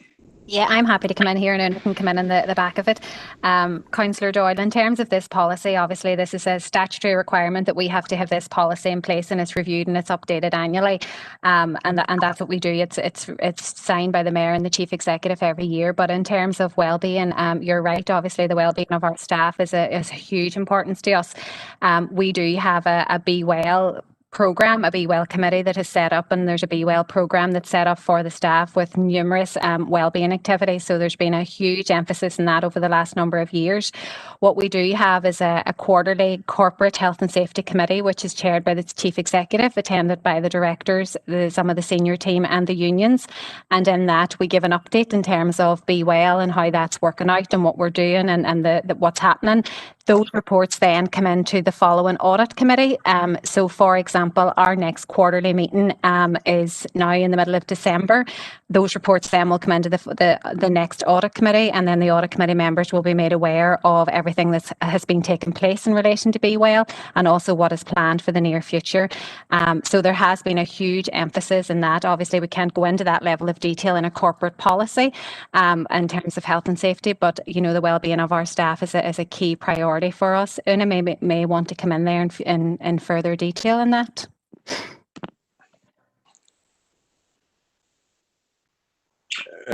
My points were very much similar to yourself there than what in relation to the question asked. And I suppose as we move forward now, there has been a lot of work completed within the organisation this year with all the challenges of COVID and everything that's happened. It's become even more paramount to make sure that we've got strong wellbeing procedures in place and practices. So as we move forward, the reports that come through to this committee will ensure that references are made to the wellbeing work that's going on in the organisation, so that members in this committee get a good update in relation to that progress, if that answers your question. Thank you. You're content, Councillor Doyle. We'll bring in Councillor McCann. Yeah. Some of what I was going to ask has actually been covered quite adequately by Denise, so I'm not going to take us on another run down the mulberry bush on that one. Can I ask sort of that it is in the question? I'm glad you said that there is a system or a structure for liaising sort of on this particular matter, sort of with the unions representing the workers. And I'd like to hear a wee bit more about that, how that actually works. And the reason why I ask this is obvious. I would think, that many of us have discovered perhaps a different and richer and deeper understanding of what well-being might mean sort of in the current situation. And I would think, and I'm not saying this by any way of a negative comment or suggesting that anything's wrong, I think that, sort of what might have appeared appropriate and adequate 12 months ago something might not appear appropriate and adequate now. So I'm just wondering sort of in what way sort of is there a regular a consideration of, do we need to do anything different here? Or is everybody happy? Is everybody content? Does everybody feel their well-being as they sort of look at how this works? I'm just looking for a wee bit more detail, because I think this is the idea. I think I'm like many people, sorry for rambling on a wee bit, like many people, that when I first saw the well-being, I thought, well, that's a very odd thing to have in it. How would you measure that? I don't think any of us is confused anymore about what well-being means. Yeah. No, thank you, Councillor McCann, for your comments and your question. In terms of the liaison with unions, there's a lot of liaison goes on here, and then I'll come in at the back of this and give us more detail as well. But you're absolutely right. I mean, what we had in place 12 months ago is completely different to what we have in place today, with no one being able to imagine where we would have been. All of our risk assessments, these systems of work, have been reviewed, have been updated to take into account, obviously, the COVID-19 pandemic.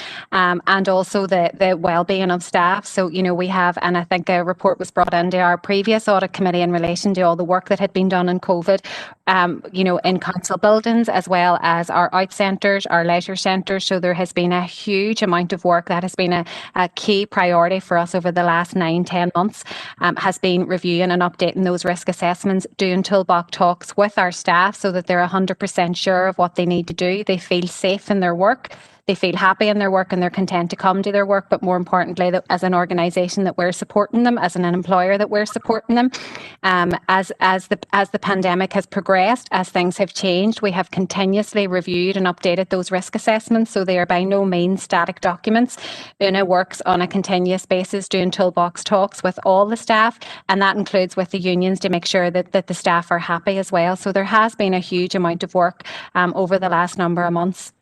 And I may want to come in and add a wee bit more detail in that. Just in terms of the processes and procedures that we have in place. So I, as an officer in the organisation, am in regular contact with the unions. Not only do they come formally to that quarterly meeting that Denise touched on there in her previous response, but within our monthly meetings, and especially within our high-risk service areas such as environment and leisure, we share any actions and meeting minutes that come out of that too as well, directly with the union representatives. And then through site visits and inspections, they would also accompany where necessary. And we're always at the end of the phone and email and things like that. So we're in regular contact with the unions. And I think that's the only way that we were able to progress as well as we did in relation to the COVID side, by keeping, very much so at the start of the pandemic, keeping the unions close and making sure that we brought everybody along that journey with the risk assessment review and safe system. Because as an organisation that we have, obviously a size of an organisation that we have, it's extremely difficult and such a fluid just year that we've been through, that that cross communication and cross working has been key. So the 45,000 a month system that we had in place allowed that to be picked up quite quickly and implemented throughout the COVID pandemic. But more importantly, as we move ahead, that will continue and it has been a learning for all involved. Thank you very much. That's very good and gratifying, if I may say so. Thank you very much. Can we bring in Alderman Guy with a question? No, I just wanted to say about, and obviously no, Councillor Doyle probably doesn't know about it, we just being new, but we're getting well-being emails nearly every week about all the good work that they do with the council staff and all, you know. And I can't remember who runs that well-being, but if you maybe put them in contact with them and they'll be able to explain all the good work that they do. That's all. All right, thanks. Chair, just sorry through yourself, if I can respond to Darren.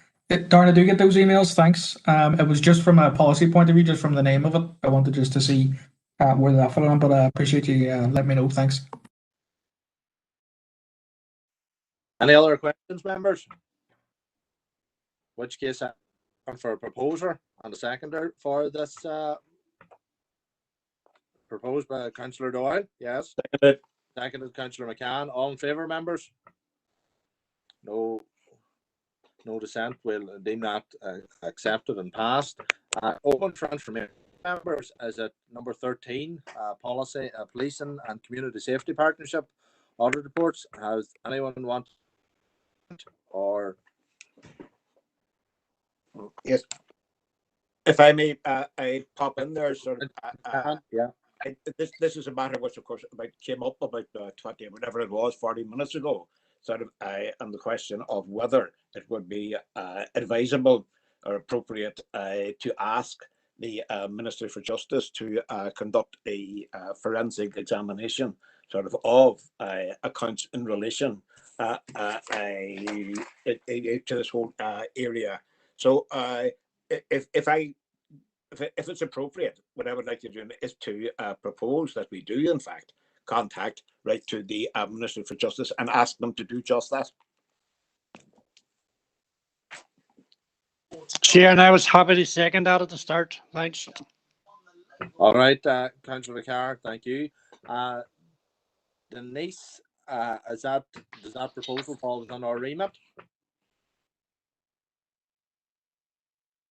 Chair, I think if Karen McFarlane's still on the line, Karen was looking at that. I'm just going to ask Karen to come in on that, if that's okay, Chair. Thanks. Fine, Denise, thank you. Members, I suppose I tried to clarify earlier. We don't have legal advice available to us this evening, and our city solicitor is reluctant to provide advice, not having been present at the meeting to have heard the context of your earlier debate. As you know, there previously was a proposal for council to appoint an external forensic audit, which subsequently fell at full council. So in the context of that, that would require within 6 months, is my understanding, if you wish to revert to that course of action. There's a different, I think, slant you're presenting in that it's the Minister for Justice. We can't determine whether the Minister for Justice would consider it appropriate or otherwise to do so. And our legal team may wish just to, in view of the previous decision of Council, to consider whether this would be considered to be a separate and distinct motion. However, as I've stated, we have submitted all of the information to the department that we have felt is appropriate. If it is felt that there's more to be made available, or if this committee wishes to direct on a range of issues on which they wish to take legal opinion in advance, or alternatively a range of actions that they want us as officers to undertake, we will take forward those in as systematic a way as possible.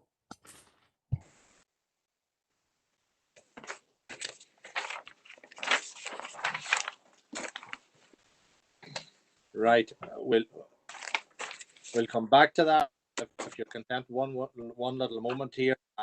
Councillor Doyle, had you a comment to make on this?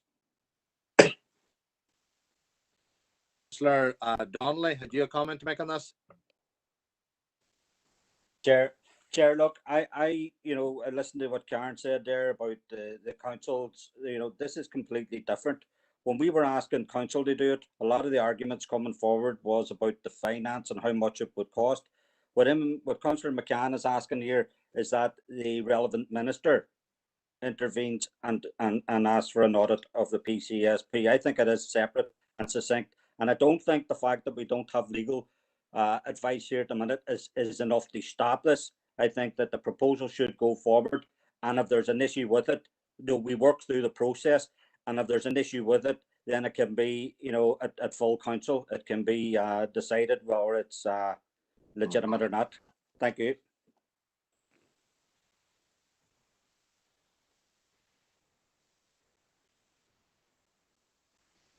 Councillor Doyle, are you a comment now to make? No, maybe I'm looking at that wrong. Yes. Yes, thank you, Chair. Sorry, I knew that Gary had come on before me. I just want to revert back to what I had asked at the beginning under matters arising with regards to the declaration of interests returns, and I'm wondering if the PCSP managers has had a chance to locate those.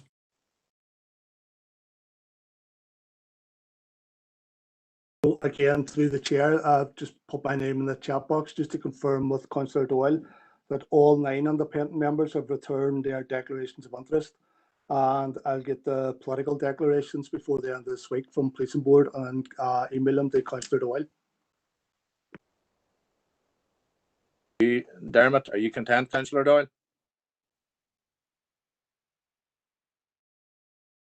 Orkin, had you a comment on this? Chair, thank you. I just want to support Councillor McCann's proposal. I do see this as a distinct ask and distinguishable from earlier motions and proposals made. And as Councillor Donnelly said, you know, we can make this proposal today and anything can be subject to any legal barrier, but I don't see why we shouldn't proceed today with Councillor McCann's motion. Yeah. All right, members. Members, I'm going to ask just for a 2-minute recess here. Just are we in a position to? And there's a request on for a recorded vote, but can we have a 2-minute recess here, just members, just so we get some advice on this here? No, have we got the host? Are we in a position to pause the meeting, or what's the situation in that regard? Hi, Chair, I can pause the meeting if you want, yeah. Well, 2 minutes or just to seek clarification on this point here, because I'm not content here. We have a proposal and seconder on the floor here, but I'm not just content if the officers are content that we have got the appropriate advice to take that proposal. So I just want clarification on that, just for myself as chair here. So if we can just pause the meeting here now for a wee minute, just Chair. Sorry. Yes, Alderman. Could I say if they put the proposal on the box there, just so we see what we're voting on here as well? Yes. Can you type that into the box there? Sorry, was Councillor McCann, was it your proposal? Sorry, I didn't just write it down.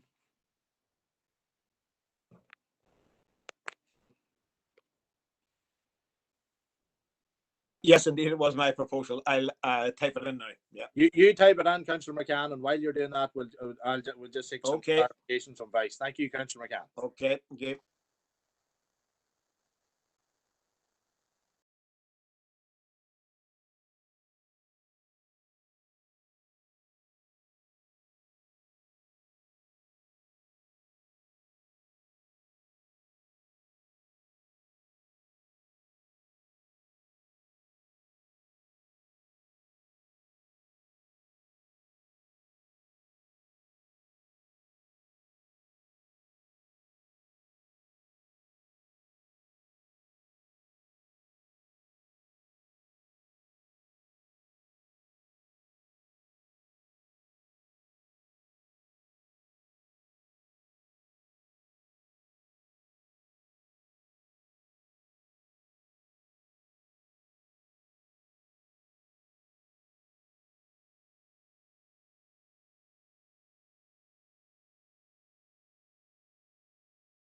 Members, are we back? Are we back on again here? Yes, I'm back. Yeah, go ahead. Thank you. Right. We do have, I'm just looking at here. Let me see her vote. I see Councillor Donnelly's comment here, and I see Councillor McCann's proposal. Proposed we contact the Department of Justice and ask them to call in the documents relevant to the PCSP and to conduct a forensic examination of these and to convey the results of the examination to Council. And I do see Councillor Donnelly's asked the question here, what has taken place during the break and why elected reps are not privy to discussions. I've been seeking to get clarification as capacity as chair of this meeting here. I had missed the bit at the very start due to my internet connection, so I hadn't been privy to the full comments that you've made at the start, and I was just trying to get clarification there. Now, the gist of it is, members here, due to the advice that we have got from Karen McFarland there, and where we don't have legal advice present, I'll allow Alderman. I see Alderman Guy's looking to comment here, so I will let Alderman Guy in. So I'm just was trying to seek clarification for myself here. But Alderman Guy, I'll allow you in.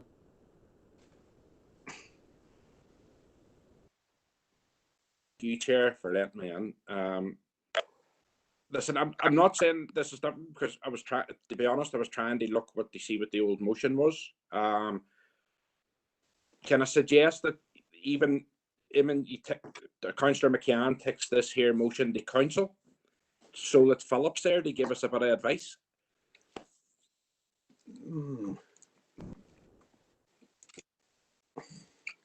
Can I come in?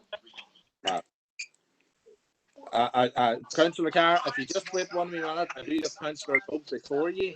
So okay, I will bring in Councillor Carr, but I was going to bring in Councillor Oak first. Thank you, Chair. Given that we have been given all sorts of different information here, what I heard from Karen was that it would take a rescinding motion to propose anything else regarding this item. And also, given the fact that we haven't got the legal advice, if it is within the remit or the realms of a possibility of this committee to ask that it be taken to the Minister, albeit I do acknowledge that there has been ministerial intervention on from another council on another issue, but which is totally different. But we are being asked to make a totally uninformed decision regarding this issue, and I would prefer for myself, and I know for our party, to take all our decisions when we have everything in front of us, and for that reason, if there is a vote, we will be abstaining and maybe discuss this again at full council. Thank you. Councillor Oak. Councillor Carr, you're looking to come in. Thanks, Chair. Chair, this is a completely new motion. Notice a motion that Councillor McCann has proposed. The other one was for council, and then he looked at an external. This is a complete new motion, which can be done at any committee. It's been proposed, it's been seconded on, and it should be voted on. And no matter what decisions we take at this meeting, it still has to go to full council, where it will be discussed again. But the process is proposed, second, voted on, and then let's see what happens at full council. That's the way it should be done.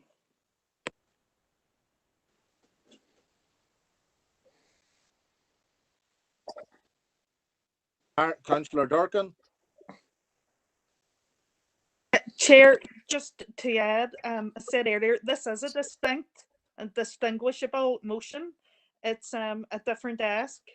It's asking the Department of Justice. I see no reason why a rescinding motion on essentially a different subject would be necessary. So I see no issue with proceeding this today. As previous speakers have said, any decision at any committee subject to ratification at full council anyway. And, you know, if there is legal standing or some reason why not, then it's for the Minister of Justice will let us know. You know, the Department of Justice will let us know. I see no reason why as a council we can't take a vote on proceeding in this direction, however. Councillor Durkin. Councillor Doyle. Thank you, Chair. Just to echo what's been said, it is a distinctive motion.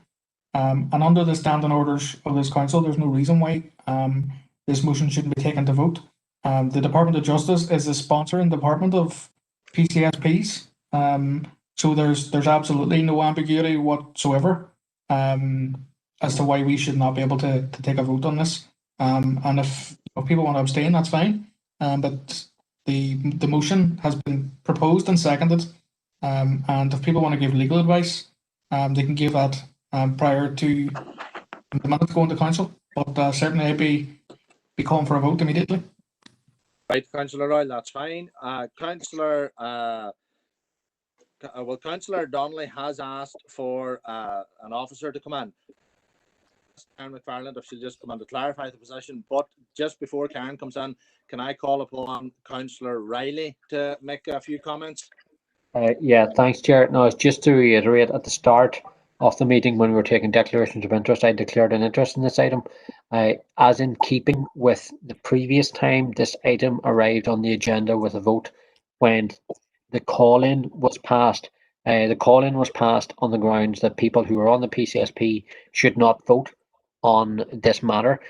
So therefore I abstained at the last occasion and will be doing the same again on this occasion. Thanks, Chair. Riley. Karen, are you able to comment?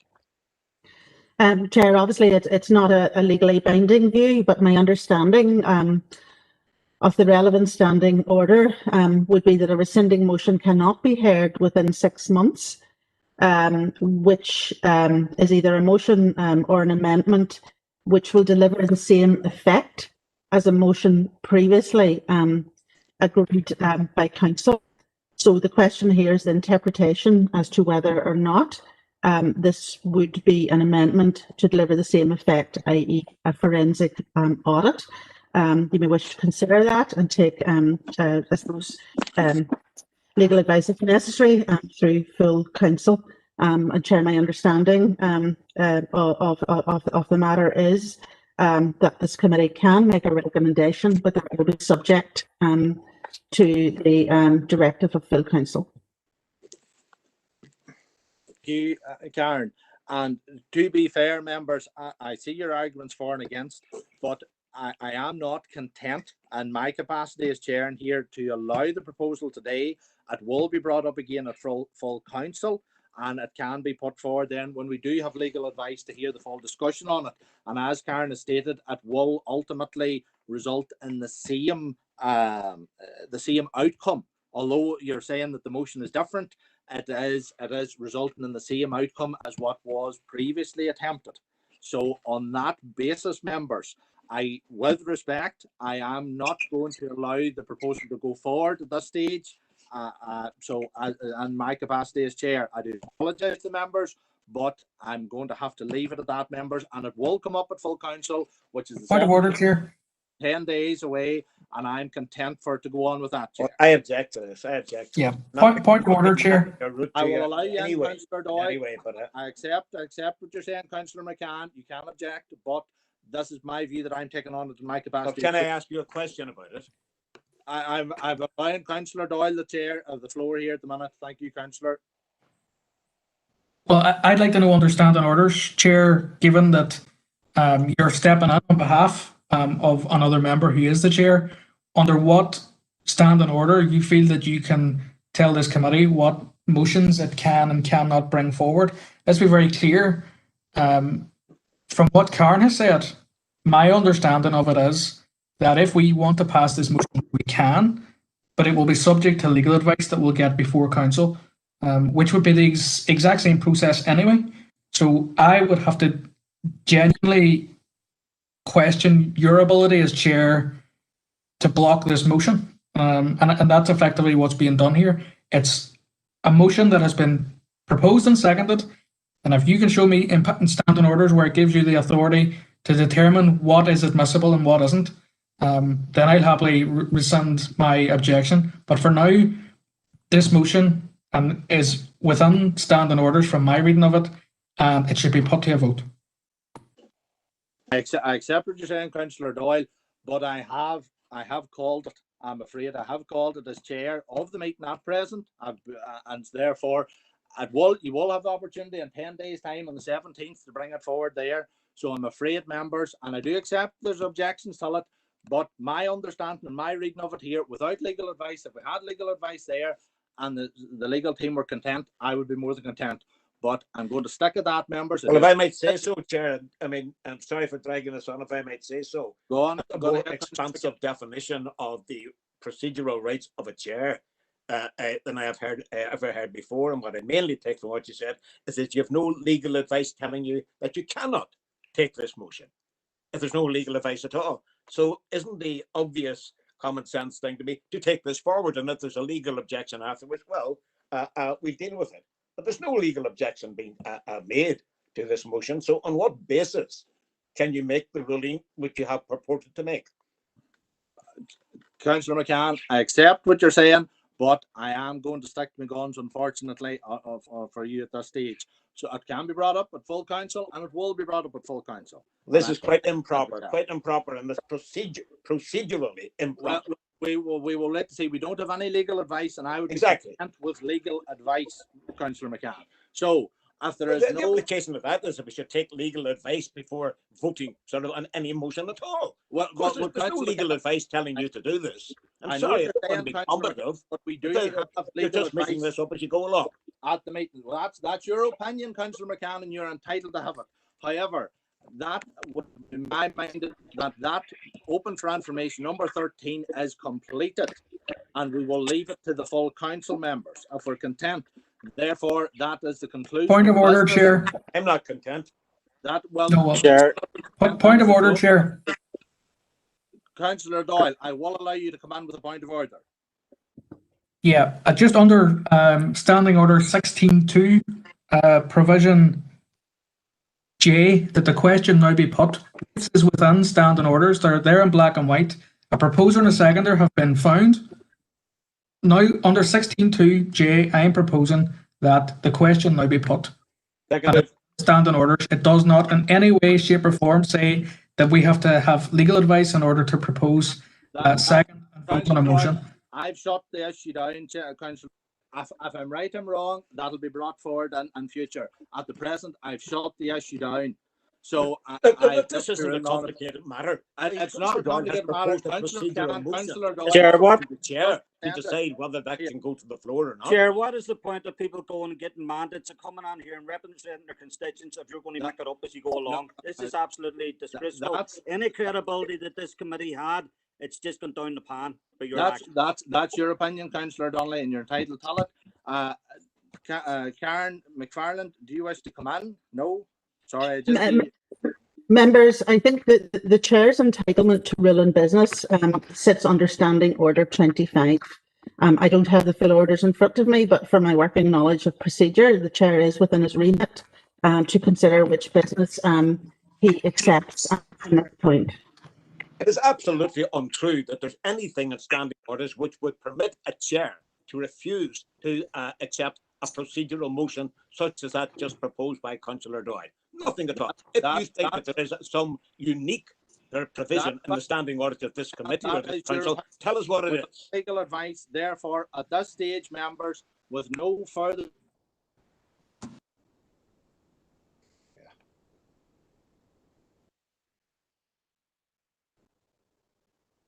I can't hear anything. Hello? I have 25 in front of me here, Chair, and there's no provision for you to rule the business of this committee. Chair, I'm Derry here. I'm not a member of committee, but can I refer you to Standing Order 28? The ruling of the chairman as to the interpretation, construction, or application of any of these standing orders as to any proceeding of council shall not be challenged at any meeting of the council. Thank you, Alderman Hussey. Right, members, that's us for today. There's no further business, and therefore we will end the meeting at this stage. Thank you for your cooperation. They say that this is unsatisfactory, as they put it very, very mildly. You're entitled to your view, Councillor. Absolutely disgraceful, Chair. So you keep saying. And What's the point of having a committee if I you're mean, going you to can say to me, that's my opinion. Right. But it's a fact. Yes. Well, members, that's the meeting, and we will conclude at that stage. Are we content? Thank you, members. Chair, just before we finish, can I propose that we have a solicitor attend these meetings going forward, please? Yes. Put it to the vote, Chair. Yes, Councillor Loeb. Thank you. That's grand. We had put that's a request put in there. Are we content with that? Can we do that all right, Denise? Or have we lost Denise? Chair, just you make it up as you go along. Sure, you're doing it now. No, I'm still here, Chair. Yeah, I can absolutely speak to Philip and ask him to attend the meeting going forward, or someone from his team if members are happy that we do so. Yeah. I'm not content, Chair. I'd like it to be put to a vote. All right, then. We have a proposal from Councillor Logue that legal representative attends the committee meetings. Have we a seconder for that? Second that, Chair. Alderman Guy. Are we any other comments either for or against that, members? I'm against it, Chair. Right. Denise, can we take us through a vote then in relation to... Oh, well, can I say, if it's still open to the floor to comment, if I'm allowed to do that, I'm going to vote against this, not because I've got any problem with solicitors or anybody else commenting or assisting the council, but this seems to me to be quite clearly intended to thwart this committee. Otherwise, why would it be brought in at all? All right, Councillor McCann, that's fine. Denise, can you take us to the vote? Or sorry, Denise, I will allow Councillor Durkin has indicated in chat box she wishes to comment. I just don't see the difference between this and the LALR committee, and it would be the first to recognise if there was a legal complexity or anything. But I mean, every decision at every committee is always subject to ratification, and obviously legal implications will be considered and recognised. So on that basis, I'll probably abstain on this. All right. Thank you, Councillor Durkin. Councillor Donnelly. Chair, look, after this, and I can't describe it other than nothing else but a farce, I will be taking part in this vote, and I have to seriously consider my position on this committee, because I think it's an absolute disgrace what you've done here. So I won't be taking part on this vote. Councillor Donnelly. Councillor Carr. Can you tell me what's the difference in Councillor McCann's motion proposed and seconded it to Councillor Logue's proposal and seconded it? What's the difference?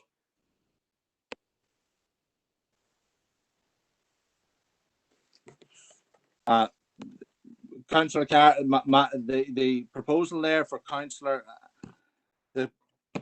Logue's proposal is that we have legal representation at our committee meetings. That's what I'm minded. But that point of order, Chair. Have Yeah. you taken legal advice whether Councillor Logue can put this forward in the same vein as he hadn't taken legal advice? Chair, can I just withdraw the proposal, please? All right, Councillor Logue. Thank you, Councillor Logue. Yes. And you're content, Alderman Guy, to withdraw the second? Okay, I'll back Councillor Logue. Yeah, that's fine. Right, members, I am going to draw the meeting to a close. Thank you for your cooperation, and that will be us. Are we content enough to the end? Thank you, members.